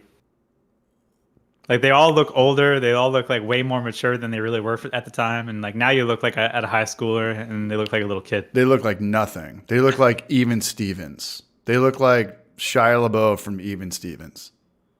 And they've got the most attitude. And I do want to do a YouTube video, like a parody video of people coming in to the bar and like, hey, what's up? Like, is your strawberry mead good? Well, it's good if you like strawberry mead. Okay, cool. I'll have, I just want to make a parody of the other side of the bar. Because Vice, you guys watch Vice? Seen some of the stuff on YouTube. They did a documentary on bartenders and it was pretty good, because it's bartenders, like career bartenders, they're pretty pissed off. You've got to deal with drunk people your whole life. All the time, yeah. And people just come in, they're like, what's up, dude? You have like vodka? And you're like, oh, no, we don't have vodka. We have everything else, but yeah, we just don't have 50 vodkas. Like, what the fuck are you talking about, you stupid idiot? Or guys that come in and they just, it's everything. It's the 21-year-olds that instead of handing you their driver's license, they'll just drop it on the bar and I'll just look at it and I'll just fucking throw it. I'll just, I'll drop it back. There's definitely like this weird etiquette between, I don't know, like a sense of entitlement where people come in and they're just kind of like, give it to me now, like pound the bar and they're loud and they think they're going to get it. And it's like, dude, you're doing the dead wrong things right now. You're doing the worst things you could do right now, yeah. This is why Gavin's not allowed at like 5 bars in Knoxville. Everything I said about him coming into this town has come completely true. Yeah. True, yep. Yeah. But I don't know. He's got severe victim mentality. Nothing's ever his fault. Is he legit like not allowed to go to like 4 or 5 bars? Yeah. Oh, yeah. Oh, yeah. God. Yeah. And the thing about victim mentality, it's a weird thing because I'm a lot of things, but I don't have victim mentality. I don't think I'm a mooch either. And I don't think I have a sense of entitlement. I fuck with people. I poke the bear. I talk shit. But I don't have like, there's just some people out there that just can't apologize or be like, I fucked up. Yeah. And I definitely I take pride in being like, that was all my fault. How do I make this right? I'm very sorry. But Gavin, and not even Gavin, some people, they can't own up to their fuck ups, but they also have like this whole other like Jedi mind trick of they can create a story in their own head that didn't happen. You know, so Gavin got kicked out of a bar a month ago. And I'm like, why'd you get kicked out? He's like, dude, I just go in at last call and, you know, I tip too much and they don't like that I come in and I have like 12 people with me. And then we started mouthing off and I told them like, you know, I tip you guys 50%. I'm like, oh, that's why you got kicked out for like tipping too much. And then I go into the bar and I know the bartender. I'm like, what happened? They're like, yeah, Gavin got busted doing cocaine in the bathroom. I'm like, you didn't even tell me that part, Gavin? Like, you didn't even tell me that you got busted doing cocaine, bringing girls into the guy's stall. Like, you, not only could you not own up to it, like you had this whole other bullshit story that you like made up in your head. So you're like the good guy, you know, like some people are just fucking weird when it comes to victim mentality. You know, some people just can't be like, yeah, I fucked up. I just fucked up. It's just too much. Yeah. It's too much on their psyche. It's too much. On their ego, I think it's that really. Right. Or Yeah, maybe ego. it's a childhood thing. Like they just, as a little kid, did you steal the cookie from the cookie jar and he's got chocolate all over his face? But like being in trouble, it's just too much. Like people just like, Yeah. I just can't tell the truth. I can't own up to it. I'm like, yeah, I I hate was, liars. yeah, like, but not only that, but like they don't think that they're lying. Like in their mind, they're like, dude, it wasn't my fault. Like fucking, this guy was way worse. Like comparing themselves. You're like, you did Yeah. cocaine at last call. You got busted.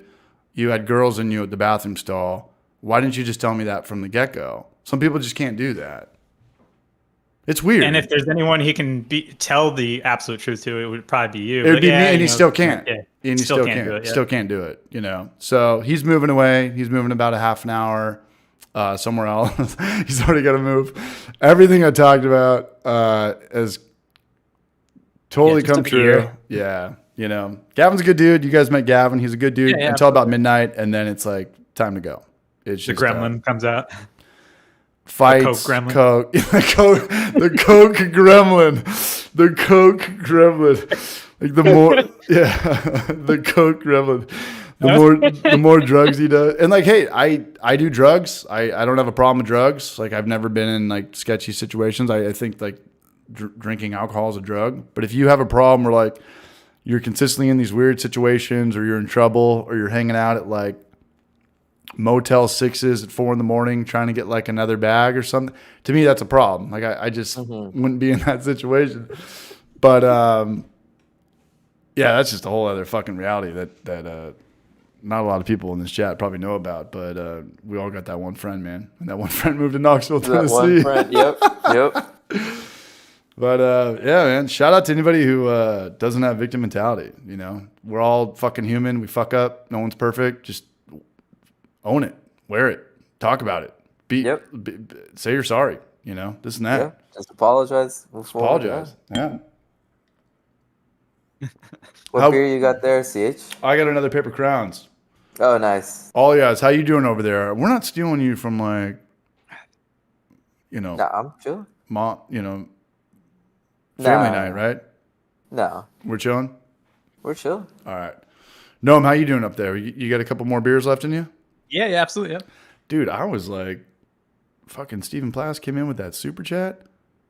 I was only gonna have like 1 or 2 more. I might drink like 10 more beers tonight. Now we have to. Now we have to. Now we're going back to like a year ago streams where it just went up for 4 hours. I'm falling over my heater tonight. Yeah. Todd Porter, what's up, Raj?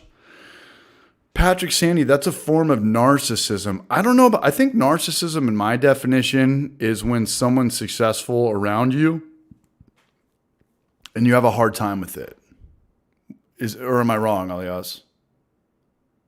Like, You can only Yeah. have the best beer. You can only have the best food. You can only be number one. And when someone else does it, you should be Yeah. proud of them. And I am. and I think it's narcissism is like a mix of like cocky with like selfishness.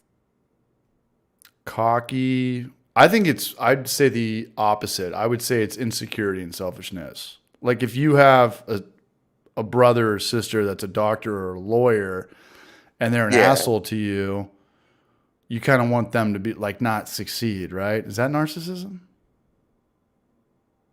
I mean, it's manipulative, selfish, patronizing, Self-centered, probably. self-centered. Yeah. Because there's come on, there's so much homelessness in America. There's so many people that don't have their shit together. We should be proud of like everybody who does kind of like figure something out, right? Anybody who's successful can take care of themselves, manage their own lives. But we still are like, You did it. you did it. You done did it. Envy. I know that one from the Morgan Freeman Brad Pitt movie. CH having 10 beers in it means he might disappear what for is 2 that? hours in the middle of the stream. No, I just He's got a fresh pack of bows. even in the brew world, you know, I know breweries that are in San Diego that were established and maybe things weren't working out that well. And then if a new guy came into town and opened it up, they'd just be like, it's not going to work. It's just not going to work. It's going to shut down in a year. It's like, I get that, the whole like Venn diagram of community and competition, like another guy coming in this and that, but it's also kind of like, I don't know. I think you have more to grow, maybe helping people out, or, you know, if they need something, bag of yeast or, you know, a grain or something, like maybe in the big picture, this will benefit us both, or I don't know. Not everything has to be like that cutthroat. No? Yeah. Yeah. Just don't be a prick. There it is. Don't be a douche. There are about 10 different diagnosed forms of Always be narcissism. chill. What does it say on the broad shirt? Always be chill no matter what. Always be chill no matter what. That's it. Yeah, and I'm coming into San Diego, man. I feel like there's like a war down there, dude. Like everyone's broken up. Maury's unemployed. Trevor's doing his thing. I don't even know what's going on with like Booze Brothers. I don't know what's going on with the San Diego beer scene at all. I just think it's like busting through the roof at this point. There's just a lot of people on the same street doing the same things. But look forward to it. I really have no interest or dog in any fight. I just want people to do well. They're all your homies. Yeah. At the end of the day. But when you're in San Diego or North County, like now this guy works for this guy, now this guy left and works for this guy. It's like I don't care at all. I don't want to hear your story. I don't want to talk. You want to drink beers and have a good time. Like that's all I want. I'm here for. Yeah, this guy fucked us, or I'm gonna beat this guy up. Like I don't want to fucking hear any of it. I have no interest in it. Southdale's coming up on 2 years. They have their anniversary coming up. Yep. Yeah, they opened up like right after COVID in California like too. You know, COVID in California was December, I think. Yeah, December, January. Yeah. And that was a weird thing too, because we were all like, dude, Trevor, don't do this. Don't, good job. 6-figure job, insurance salesman, manager in charge of a lot of people. And like, you're going to give this all up to open up another brewery, and he did it, and he's doing it. And I support him, whether who works for him or who doesn't work for him, but I'll be there. I'll be spending money there. Buy a hat, buy a plaid T-shirt. Hell yeah! But it's just, a lot of guys bounce around in that town. A lot of people in that town need to do what I did. A lot of people need to take off. Get out. Move. Yeah. A lot of people just need buy a a fresh taco start. and leave. Buy a taco, a 96 Tacoma with 200,000 miles on it, and just start somewhere new. And I got lucky with Knoxville. Yeah. My Knoxville dad was a good fit for you, man. I love Knoxville. I love Asheville. I know I got to get you guys out here to Asheville. It was cool. My dad came into town and we just drove out to Asheville. I saw you guys made a trip out there. Yeah, it was awesome. They didn't really like it. It's a little bit too gritty. Asheville's it's very liberal, which means you're going to get a lot more. How did your dad feel about Knoxville? I know He you loved were it. saying you really wanted to get your dad out there. Loved it. Dude, it was awesome, because people from California, they live in bubbles, like they really live in bubbles. They think that it's the best. I think most folks just in general, like Anybody, you're right. The guy who never leaves his hometown, like that you live in a bubble. You live in a bubble, especially with my dad, where when COVID hit, he had to work from home. So now he's at home around nobody with just like the news on, you know, like the Trump Biden stuff. So now he's really going to be like, what goes on out there? Everywhere else is so fucked up. And it's like, this is like the most fucked up, you know, like you just got to get outside. And he had a blast, man. You know, Knoxville it's a very clean city. It's a small city. You know, you're definitely going to see like your homelessness. You guys have been here twice. Yep. But there's no like sketchiness. Like there's one bad street of homelessness. No, you saw that. That kind of bummed you out. Oh my God, yeah. Yeah. But as far as like comparing that to San Diego or San Francisco, that was nothing. Yeah. That was absolutely. That was you're I talking. don't know.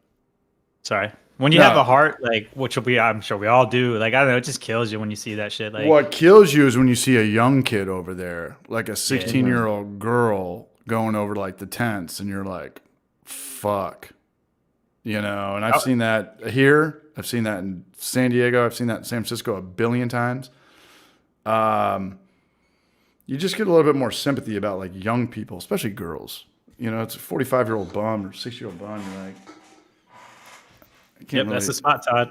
Todd Porter knows what we're talking about. Under the overpass. Yeah, yeah, that's on Central if you keep going. But the good thing about the homelessness in Knoxville is like they all kind of just hang out in that one part. Like there's nothing you can do. Any politician that comes out is like, we're gonna clean up home. No, you're not. You're not gonna do shit. But at least you can keep them in a spot. You know, like don't be on this person's front lawn. Don't be like, you know, like just keep them by the food or by the church that hands out free food. Because there's really like nothing you can do about homelessness. Yeah. You're not just going to be like, hey, I got it all figured out. I'm going to get all these people with mental illness and heroin addictions and alcoholism. Right, Like just, right. it's just not going to happen. Dude, No. So I watched some of the you know, person on the street where like they're just with a microphone just talking to people, and I've seen some with a lot of homeless people being interviewed, and they're like, "No, I got everything I need," and they're like, This guy's got it figured out better than we do, dude." Yeah, that's what some of them want actually. Like, Yeah. they're perfectly content with that lifestyle. Being off the grid. I don't know whether it's like comfort because they've lived it for so long or what factors play in, but I don't know, dude. I think that's the scariest part is that they're like, There are people that just want that. Yeah. yeah. What if there's a whole like Twilight Zone, like a Black Mirror? Like they're the ones that have it figured out, and they look at us, they're like, these guys have fucking mortgages. These guys are fucking losers. We're like, They gotta whoa, pay taxes. they gotta pay taxes. Yeah, like, there's a whole plot twist to this, you know. Every penny they make on that corner, they ain't got to pay to the government. They're like, that bed they bought was like $2,500. I can just like drink 3-4 Locos and pass out anywhere, and it's the most Pass out comfortable anywhere I need bed in to the go. world. Yeah. That looks like a nice bed. Here's my bed. It's like this rock hard boulder. Like, we have to drink an extra Fireball tonight, but it's still not $2,500. Like, damn, I never thought about it that way. You know, This bed tonight only cost me $25 of this liquor, Yeah. and I'm getting drunk. 2 for 1. I got my Airbnb right here. I'm gonna rent out this rock to you motherfuckers. But no, back to the dad thing. My dad loved Knoxville, and it was a really it was a really good education thing for my dad, like it is with everyone else. Like everyone comes out here and they think it's Django Unchained. I always say Deliverance and this and that. And it was cool because, you know, I have way more people of color. My friends out here, I've got way more gay friends. I've got way more black friends in Knoxville that I ever had in San Diego. And Knoxville is like this melting pot where everyone's kind of new. So it's not like we're a gang, you know. It's like people kind of come here to get away. It's such a small town, and such a small town. Its growing population. It's because it's not because new people were born there. It's because there's so many people moving to there. Yeah. Yeah, there's not a lot of people you're going to meet in Knoxville that grew up here. I've met a couple, but more often than not, it's a lot of California, Florida, New York. And like people come here and just kind of, it's a very good place to have a fresh start. And it was just a trip, you know, because back in San Diego, my dad lives in upper white class suburbia. You know, it's white people living in gated homes, but they're like the most liberal, the most like diversity. It's like you guys don't know shit. Like you guys live in a whole fucking gated community where everyone's got, you know, a Sunday car to play golf. Like you don't live in like a real world, you know, and that's fine. They've earned that. They live in a very safe place, this and that. Yeah.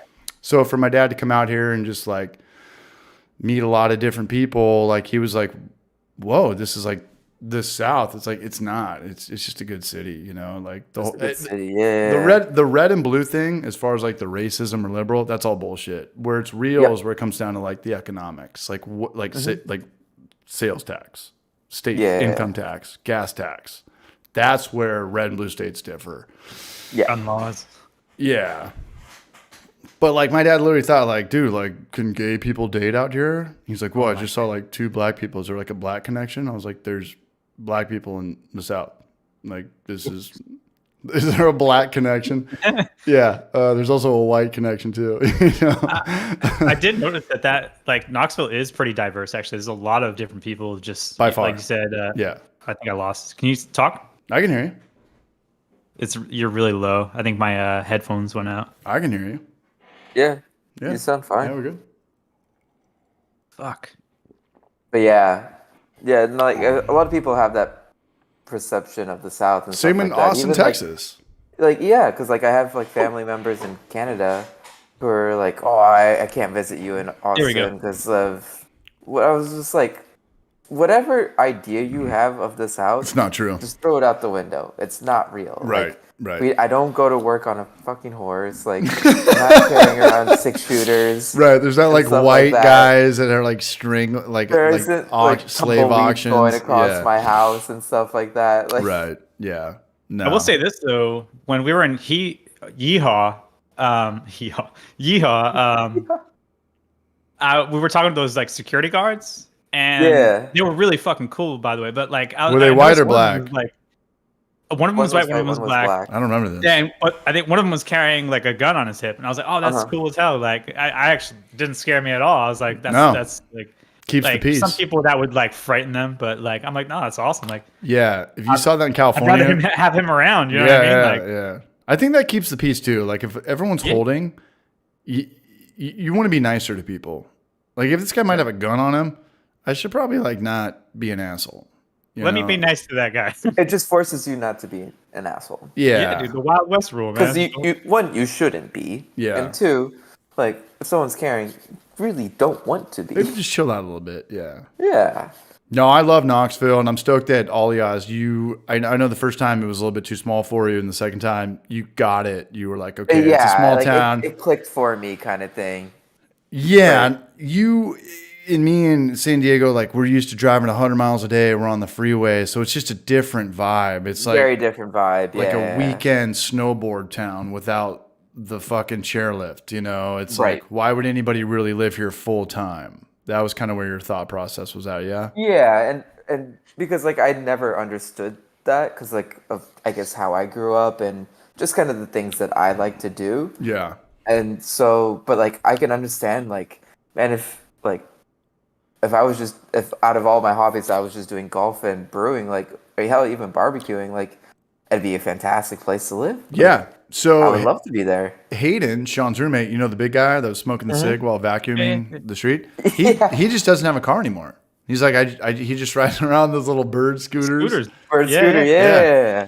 And I was like, dude, That's my how he friend- showed up to Balter. It was hilarious. Yep. Yeah, that was the hangover day. But Yeah, that was your rough day. that was like, I love Sean, but sometimes Sean, I'm like, hey man, like, can I just give you $20 for you to go somewhere else right now? Like, I can't hear you. You F off right You now. sound like Iago, the fucking parrot from Aladdin, like in my ear, man. And This was Yeah, on the okay. struggle train. yeah.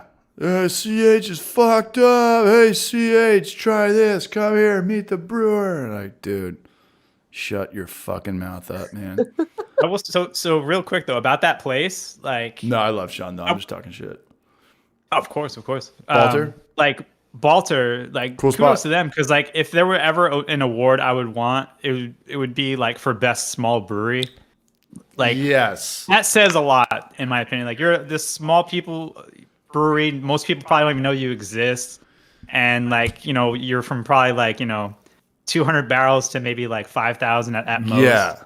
And like, for whatever reason, you're doing it right, and people vote you best new brewery or best small brewery at the GABF. That's fucking awesome. I'm stoked for that guy. Super awesome. And for those who don't know Balter, I'll let Gnome and all y'all explain it. I actually have to go to the restroom right now. But it's like this restaurant on the left, and then across. So if you've got a restaurant on the left, and then if you keep going, there's like a little picnic area.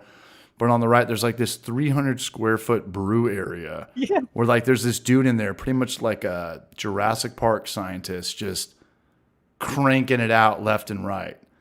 And I don't know if the cold box was in there, right? Remember he brought us in there? Yeah. Yep.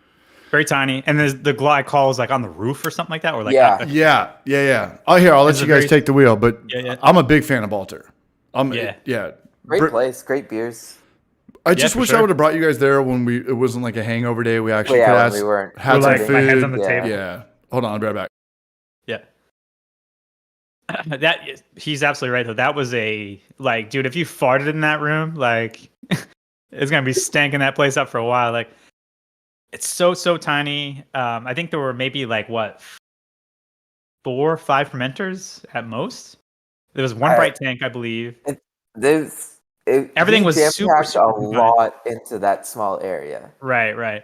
There was a lot pushed into that area, and it works. But it was also separated from the actual like restaurant. It was like this basically a shed. Yeah, it's a shed like right next to the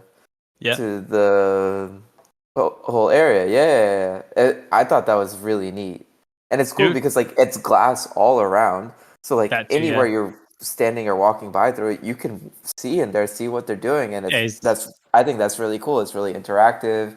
It gets people to like check things out, and I thought it was really neat. It was a really neat setup that they have. It's like a brewer in an aquarium or a zoo or something like that, where they're just brewer making stuff. Don't tap the glass. Yeah. Don't feed the brewer. Don't feed the brewer.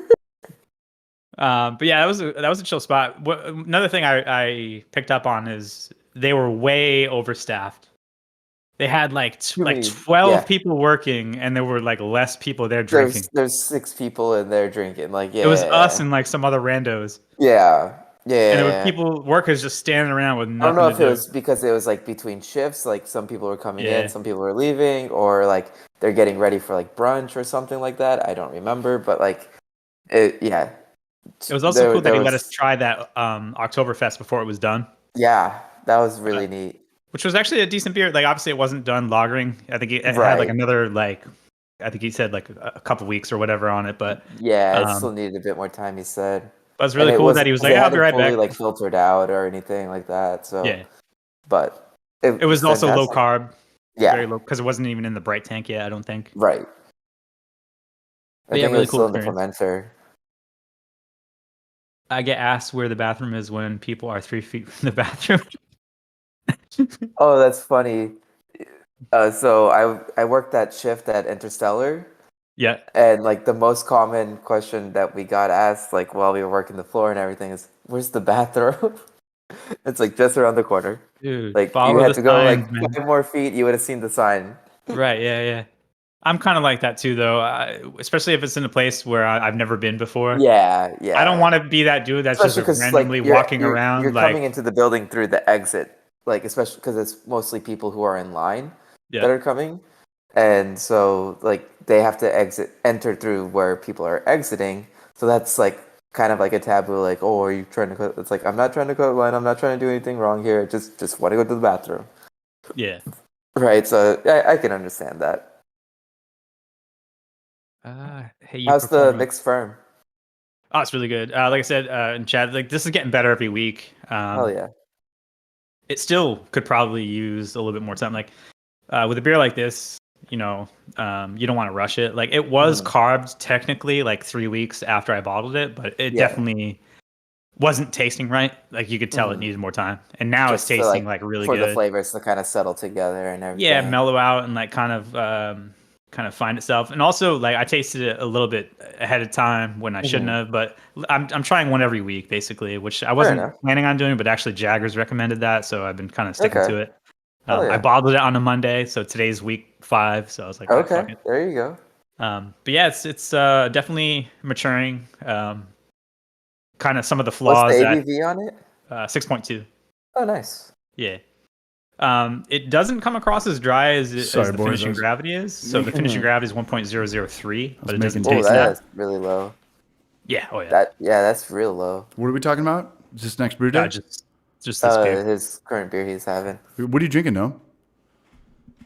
The last mixed firm beer I brewed. So remember the one I got bummed out about because I won honorable mention. So this was the In rebrew Florida. of that. Yeah. So this is me trying to like redeem myself. Dude, that's why I don't do beer contests, man. I just, if I won, I'd hate myself. If I didn't win, I'd hate myself. It was the one and only one I answered. I didn't know what but I'm also very competitive. So when it came down to like, Yeah, I'm not telling you not to do beer contests. Yeah. I'm just. Oh talking yeah, about- no, I'm just saying. I didn't have any interest in really doing them, but once I'm invested, now I want to win. And if I don't win, I'm gonna be like, what the fuck? So it I get it. motivated me I hear you. anyways to rebrew this beer, and it turned out way better for sure. Well, I'm glad that next batch was awesome, man. Yeah. Oh yeah. Because I know you're very particular, and Noam's a hell of a home brewer. He's sent me some beers. It was great. I've had beers at Ollie Oz's house. Great beer. The beers that you recommended for me trying out at the Zool Fest, the Kill the Lights, those were all Yeah. killer. Yeah. All those Hell yeah. beers, all those breweries, man. And I need to go to more beer festivals next year because I had a blast at the last one. That was fun. I went to Genius. one here in Austin. That was really fun. Yeah, Went to what are the best beer festivals in America? Like, Aside from GABF, aside from Right. Oktoberfest, who's got the biggest? You know, because the Kill the Lights festival at Zool, that was $100. I was like, $100 for a beer Yeah. fest? Like, is fucking is expensive. Taylor Swift playing? Is the Rolling Dude, Stones? that's kind of Right. the standard nowadays. Like, And it it better used to be a like 4 30, ounce 40 pour. bucks. It better be a 4 ounce pour. You know, because I've been in all those beer fests in San Diego where they give you like a thimble and you wear it around your neck. And like, I waited in line. I'm gonna try all 4 of your beers. I'm gonna hold this line up because they gave us a 1 ounce or a 2 ounce beer thing. No. If I'm spending $100, I better get 4 ounces. So here's my experience with those. I don't The need later a pint. The later the fest goes on, though, they get really loose with the pours. In my experience, like that line doesn't mean shit by the end of the fest. No, it's and- like whatever, dude. Here you go. Yeah, and they don't want to go back with that beer. They drove down here from Pittsburgh or Tampa. Like, they don't want to go back with all this cargo. Like, they're trying to get rid of Yeah. everything. yeah, Firestone Yeah, no, Walker. like, especially like the breweries. Like I noticed, like near the end, they were just like, "Don't even give us a ticket. Just here, have a fill." Yeah, they don't give a fuck at the end. They Yeah, really don't. like we want to kill these kegs. How does it work? We got Peter in here. Big shout out to Genus Brewing really quick. What's up, hell dog? yeah, howdy. But I was doing the math. I was like, okay, so it was $100 a ticket. There's 1,000 people here. That's $100,000. How does the money get dispersed? Like, who puts this together? Are people showing up? Are they donating beer? Are the people that are collecting tickets buying the beer? Like, how does a beer festival work? I don't really know. Maybe 1-8 or Genus would know. Like they're kind of in So that. I world more know, than we are. like, a 'Cause lot that's a of tough breweries thing. also have to pay for a spot to like. Just to have a Dude. little parcel, like to have, like, to a set up tent a up tent. there Yeah, and- yeah, they're not all breweries. Like, some people are selling art, some people are selling merch, some people have like Right. a vitamin water thing. It's like they didn't just get that for free, right? They're paying a couple $1,000s for that. Yeah, Yeah, I know. Because it's funny, people are asking me, "Oh, how come you don't have a tent here at the, like the Austin Beer Fest?" I'm like, first of all, I'm not a real brewery. Second of all, the cost, like even if like I didn't have to be, but like I still need a TABC license. And second, like the cost was like I think like 4,000 just for like a corn, like to be thrown in the back. I'm like, no, thank you. Yeah, if you're in the back, man, like you better be on that main aisle. And what's or funny is else- like a lot of like my favorite breweries were out in the back corners. I was like, these are like fantastic breweries and really great beers. Yeah. Why are they all hidden? yeah. And sometimes they can let you down. Like Burial, my favorite brewery in America. Mm-hmm. Like they showed up with like Sauvignon Blanc and like some stout. I was Yeah, like, this dude, is you guys are sometimes when they selling bring out, like, wine?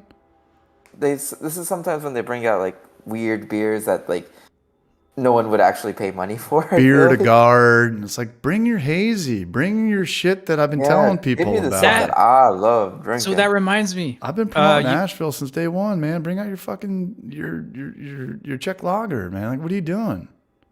I brought this up on the show before, but it goes great with the question you asked, which is Extreme Beer Fest. I don't know if they still hold it, but it's in Boston. And like the challenge is to the brewers that want to attend to brew a beer specifically for the event that kind of blurs the line, pushes the limits, like do something that's wacky. Like I only went one year, but I mean, there was like tomato beers, there were onion beers, where like Green every step of pistachio the brewing ice process- cream. Yes. insane Yes. stuff. Yeah. But it was like off the chain. Like the beers were phenomenal. Like Yeah. Treehouse went one year, and one of the beers they made was I think Juice Machine, which was like They probably at had the time like the longest line. Everyone wants to go to Treehouse. I'm sure, yeah. They're probably selling merch out of their fucking tent. there's always They a should brewery be. that does that. The year I went, I think it was either Magnify or Kane, which I think is like from New Jersey. But like the line was insane. It was Mm-hmm. like it had to bend because it was too long. But That's awesome. that's you know what though, I just avoid that entirely. I'm like, all right, well, I'm not trying your beer tonight. Well, I did that. I- I stuck around at Burial because I know a couple people that work at Burial, but they're not the owners. I know a couple people that who'd we just collab with? North Park Brewing. I know And Dissolver. there was another one which I almost bought. Shit. There was I went to the liquor store the other day and there was a lot of Zool beers actually. Oh, Magnanimous, I think you guys collabed with. Magnanimous. They were there. So we have a lot of beers at Zool right now, and they don't really sell like our tap takeovers. Like people still want the Zool beer. Dude, Zool is a fucking. If anybody ever wants to open up a brewery one day, just come to Zool and look at it and just see how it flows. Forget about the beer. Just look at the room. It's like that. Have you seen the movie? What was that movie with Michael Keaton where he steals the McDonald's guy's idea? The Founder. Oh, the founder, yeah. You guys have seen that movie? Ray Remember that one? Kroc or something? Ray Kroc. Yeah. Remember that one scene where he brings out the basketball court and he brings all the guys out there and like how quick can we like make $1? Like let's put the lettuce station right here and everything's got to be perfect, this and that. Zool is like that. Zool is just a trip, man. Like it's like a fast food restaurant. You know, it's like more often than not when you go to a brewery, there's just like 3 guys behind the bar kind of waiting around to serve you. Zool's like, hey, we have one guy on the POS, we have 2 people pouring, 1 person in the tap room, 1 person bar backing, and then 1 person going around with an iPad cocktailing. You know, so there's a lot of people at tasting rooms that they don't want to get up and wait in a line again. So how about we just have a guy that serves beer, you know, like a cocktail bar, and you can make fucking $1,000 or $2,000 a day just by doing that. But you go into San Diego, it's like there's just like 5 guys behind the bar just kind of waiting to help somebody out. It's like, dude, Zool is the exact opposite. Zool is straight up a fast food restaurant. And they are just printing money right now. Hell yeah. I have a question. You guys have 2 locations. Is the one that you're at the main one or no? I'm at the main one. The problem with Zool's beers is that they go bad really fast. And we talked Like about no hops that. in them. We're not they're even. not doing like lagers and stuff like that. We do one lager, and that's okay. The Torioso, which I'm drinking right now. But Zool was the first place I've worked at where they keep their sours upside down in the cold box, and then they bring them out. Like, there's so much adjuncts in them. There's so much puree. There's so much coconut. There's so much whatever. There's anything you can put into a beer, they put in this beer. And it literally, like I said, it takes a minute to pour a beer out of this. And we serve our beers are about $9. It's not even a pint. They're 12-ounce glasses. This glass right here, This isn't a pint. This is 12 ounces. Yep. It's just a trip. Like what is a hype brewery? Like a brewery that can sell more in to-go beer and in merch than the next guy down the street sells in draft beer. How do you get that? Where you're actually kind of like a skateboard brand, or you're like a band. I think Right. I think also, especially now, it's very closely attached to the style of beer you're putting out. Which again, like someone like Zool, they're doing the pastry sours. They're probably doing hazy, Like- hazy, Like- hazy, kinda hazy, thing, hazy, yeah. yes. Yeah. People come in, That's- they're like, I want a brown ale. We're like, You're no. not gonna, like, see, if a brewery does that, you're not gonna have that kind of atmosphere. You're not gonna have that people lining up outside, like you Right. mentioned earlier. Not for a brown ale. No. It ain't happening. Not for No. brown ale, unless the brown I ale's don't care got how like, good that beer is. yeah. Could be And the best brown ale on planet Earth. Nobody's fucking sitting outside waiting one's for gonna that. It's give a gonna be shit. the most. Yeah, it's like No, but it's funny. how do you hype that up? You can't. And we've talked about this before, like beers going the way of Dorito flavors are, you know, it's Right, like, and I think it's like, what's the craziest thing you can make?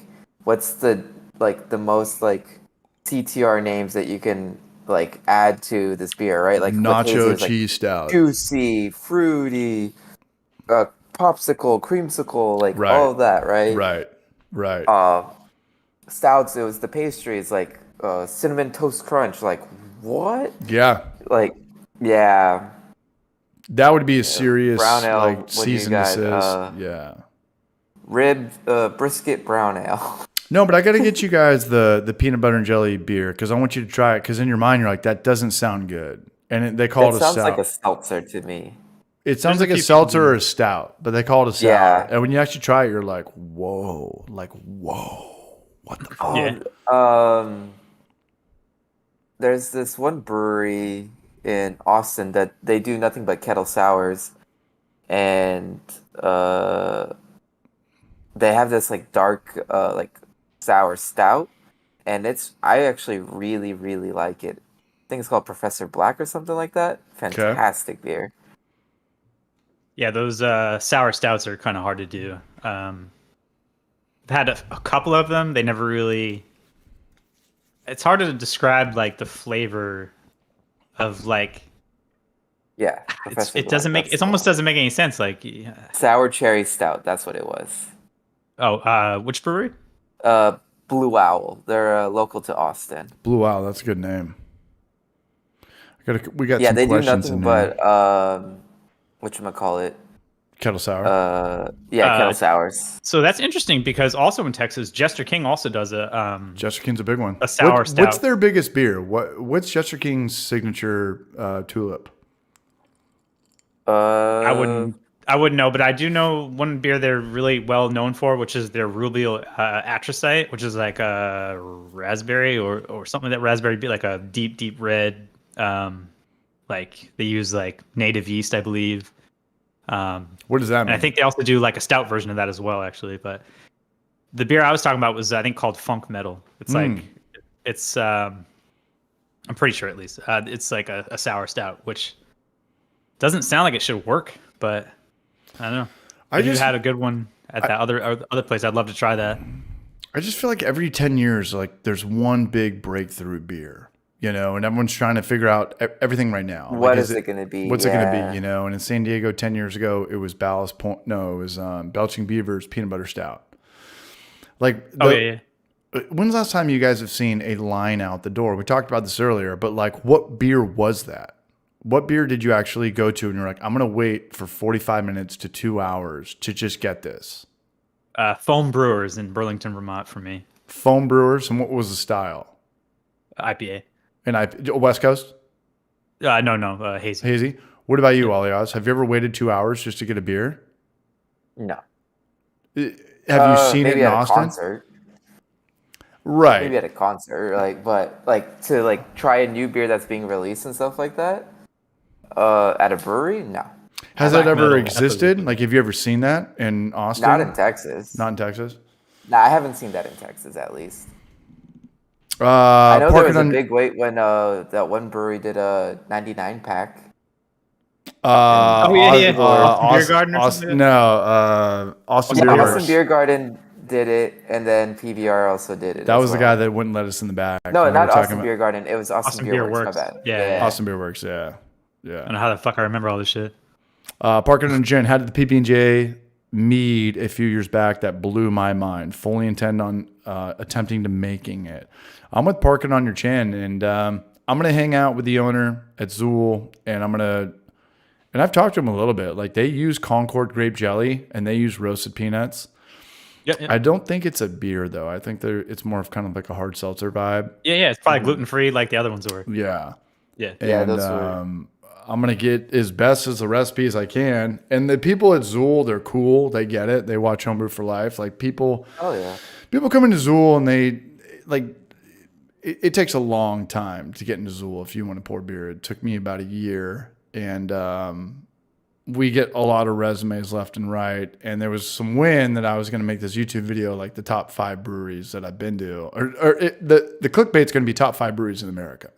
But once you actually click on it, it's like the top 5 breweries that I've been to. You know, I'm talking about Lazarus and Grand Central Station, this and that.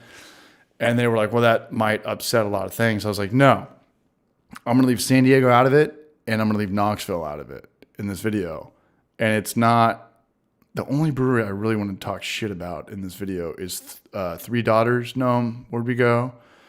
Oh gosh, yeah, in Tampa. That was fucking Tampa. just the worst beer in the entire trip. Yeah, and then like later on that day, They were literally giving it away. They were giving it away with like a free burger, a free hot dog. Like with every beer you bought on a Friday, they had to give you free food with it. And it was like, how good can your fucking beer be? Like you just devalued everything. Yeah.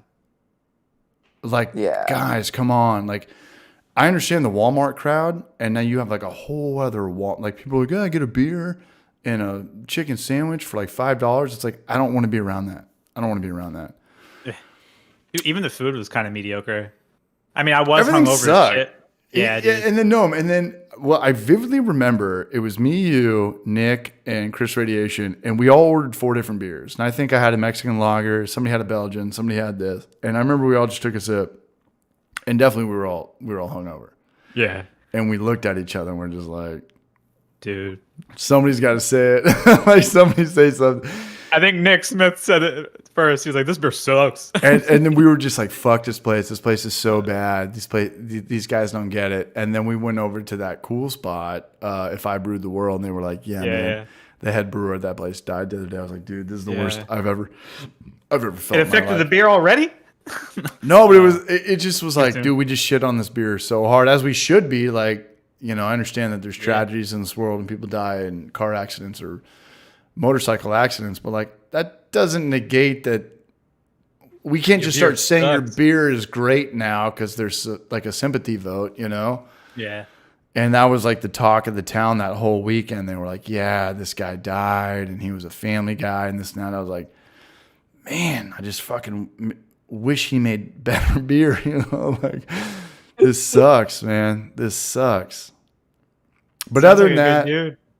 yeah, good His dude. beer But sucks. I like your idea to keep Knoxville and San Diego out. Like, keep your hometowns out. Like, Yeah, it's biased. It'll be political at that point, you know? yeah. It'll be political at that point. And at the end of the day, like, I'm so out of touch It's still with your seeing- opinion, right? Like, these are the best breweries you've been to that you enjoy. Like, Yeah. Right. Like, here's these the are thing. ones you would recommend anybody else, like, go check these out kind of thing. Correct. Curious of all our lists now, actually, that we're talking about this. What's up? I'm curious of each one of our lists. Like, what would be Your top what- 5? Yeah, all of our top 5s. Oh, shit. Outside of your hometown? That's Well, tough to do because how much Well, have that's we easy all for really me traveled? because the breweries in my hometown kind of suck. No, you can hit like the biggest cities, no, within like a 1 hour radius in any direction. Well, Yeah, that's not- that wouldn't still be my considered- hometown, though. Treehouse is still considered your backyard, man. All right, well then that's that not changes fair. things. Okay, all right. I thought you meant like literally the town I live in. No. Like, I wouldn't include any Houston or Austin breweries. Let's make it simple. What's but the also, best Houston brewery? breweries wouldn't make it on my list anyways. Okay, so outside of Austin and outside of your town, what's the best brewery that you guys would recommend that you've been to? That you've had their beer on draft? Trillium would be up there. Aruba's not in the conversation. No, they were all right beers. They're a Not- couple years One house behind. system. Yeah. yeah, they Trillium. got some catching up to do. Was there a Really good. specific style, Alias? Was it a Belgian or a hoppy beer? It was a double hazy IPA that wasn't hazy. Yeah, they do a lot of the hype beers as well. Yeah, but it was but they still had good. a lager that was really good. Their regular IPA was actually fantastic. Pretty much everything they do is phenomenal. Like I'm gonna be real. Like they make amazing beer. The problem is it's Oh, like ridiculously expensive. Yes, Like it's way stupid overpriced. expensive. How Even much? like their pale ales that are like 5% are like $22 a 4-pack. Oh, like- right. But how much is a pint? $7 or $8. Yeah, No. $8. More than that. Definitely more than that. Trust me. Like their tap room Really? prices are also ridiculous. Okay. I mean, I was just there like a couple weeks ago. I Uh. had two $7 pints. You went to for lagers maybe? Not no, no I had hazy. IPAs. I had hazy IPA. Oh, I'm very surprised. Did you go the Fort Point one or the Canton? 4 point. Fort Point? I'm even more surprised because that's like legit Boston. So Yeah, no, it was Boston. Boston. Pocky cow. 'Cause I sent you guys literally the menu when I went to the Canton location. Everything was like $8.90 or more. Like there was not a cheap beer on that list. I don't So know, I'm very maybe it's a surprised. happy hour or something. I don't know, but I'm yeah. very surprised. Like their beer prices are What else? fucking What other expensive. brewery would I throw on there? I mean, Nome Believe me, has if- Tampa Bay. I really, Nome's got the I whole really Tampa enjoyed trip. Crafty Bastard. Sorry, Crafty what's that? Bastard? Oh, next level. Next level would definitely be on that The big list. boy, the one you thought that Adam Sandler was on the. Yeah. I think that's one of the best hazies in Knoxville. I think that might be the best hazy in Knoxville. It is good, yeah. Yeah. And the thing I love about Next Level is every time I'm in there, I'm the only guy there. Like it's not a kid hangout. There's not like a girl hangout. It's like a beer drinker's beer drinker, a home brewer's, a brewer's brewer spot. Does that make Yeah. sense? Like a skater, a comedian's comedian. Yeah, like if you There's know, nothing. you know, kind of. If you know, you know. And they're probably not going to make it. They're probably not going to stick. Unfortunately, They're just Yeah. not. Like they have to go the gimmicky route or the whole, daycare or dog friendly route, and they're not. right. But every time I'm in there, like I'm drinking good to great beer every single time. Yeah. I mean, Yeah, because when we yeah. went there before my flight, and like Yeah, literally, sucks. every single beer was phenomenal. It was good. Yeah. Like I could not find I went through that list like quite a bit, and I was just like I could not find a bad one. Todd Porter's the barrage, man. He was there. He knows what's up, man. Todd's cool as shit. His lady's cool as shit too. Stephen Platt says Google Nightmare Brewing. Check out website. 100%. I went to look for some Trillium prices. Unfortunately, they don't list it on their website. I was curious. That's not good. How Yeah. much is the market value? It's the market value. Show up, Like, you'll what see does the that prices. mean? It'll be too late. You'll have Right. to pay it anyways. The only time I Yeah. see it is when it's on my credit card receipt. Like, well, you knew the whole time. Just tell it to me. This is. I was talking to some dudes in my homebrew Love the group about shoots. Trillium recently, Love the and shoots. like as much as we love that place, it's kind of like hard to go there, especially the Canton location. There's just like so much square footage where like you're walking for what seems like 5 minutes before you get to the tap room, and you're walking by like brewing equipment that's not even being used. Like it's basically like a showpiece. It's kind of hard to go there, like because That was Cigar City, no? We went to Cigar City. That whole brew system, that was all just for show, just for bullshit. Remember that? Yeah, pretty much. Like, yeah, we don't really brew here. You asked somebody, I think you were like, oh, so what's up with this? And they're like, oh yeah, we don't really brew here. It's just in the way. It's kind of like that. It's just in the way. We're just trying to like eat our lunch here and stare at it. People come in for social media. Yeah. But No, you know, the Shoots is I'm a not trying good to talk one, shit man. about Trillium. Their beer is fucking fantastic. Talk shit, Oh, man. Everyone's yeah. so worried about not talking shit. Talk shit. Oh yeah, Talk no. shit. My gripe with them is that it's kind of a pretentious brewery. It's kind of like Yeah, high end. It's like 100% lawyers would go agree there, with that that. type Yeah. of thing. That's my gripe with them, and I'll be honest Yeah. about that. Like, it's not your like blue collar brewery. It's just not. It definitely is not. You're not you know? not doing a shift at the plant and going to Trillium and, Right. and having a couple of lagers. Right. They're thinking they're Sierra Nevada or Treehouse, and they're not even on the fucking 53-man roster. There's a million breweries like that come out with like the pretentious ego. It's like you got to earn that. You have to earn that $8 vibe and that 2.5 hour drive time and shit like that. You can't just come out with that. Everything's value. There's no such thing as money anymore. Like whatever you make, whatever you pay for a beer, it's just value. It's just like an understanding in your brain, like your decision making. Like, is that worth it? Is money is just whatever? Does that make sense? You know, it's like unless you're like making minimum wage, like this and that, everything is just value. It's not. It's like Moneyball. Like, what is this guy really worth? Like, how much? Like, right. He gets on base. Yeah, he gets on base. Like, once you get the money and the figures out of your head, it's like,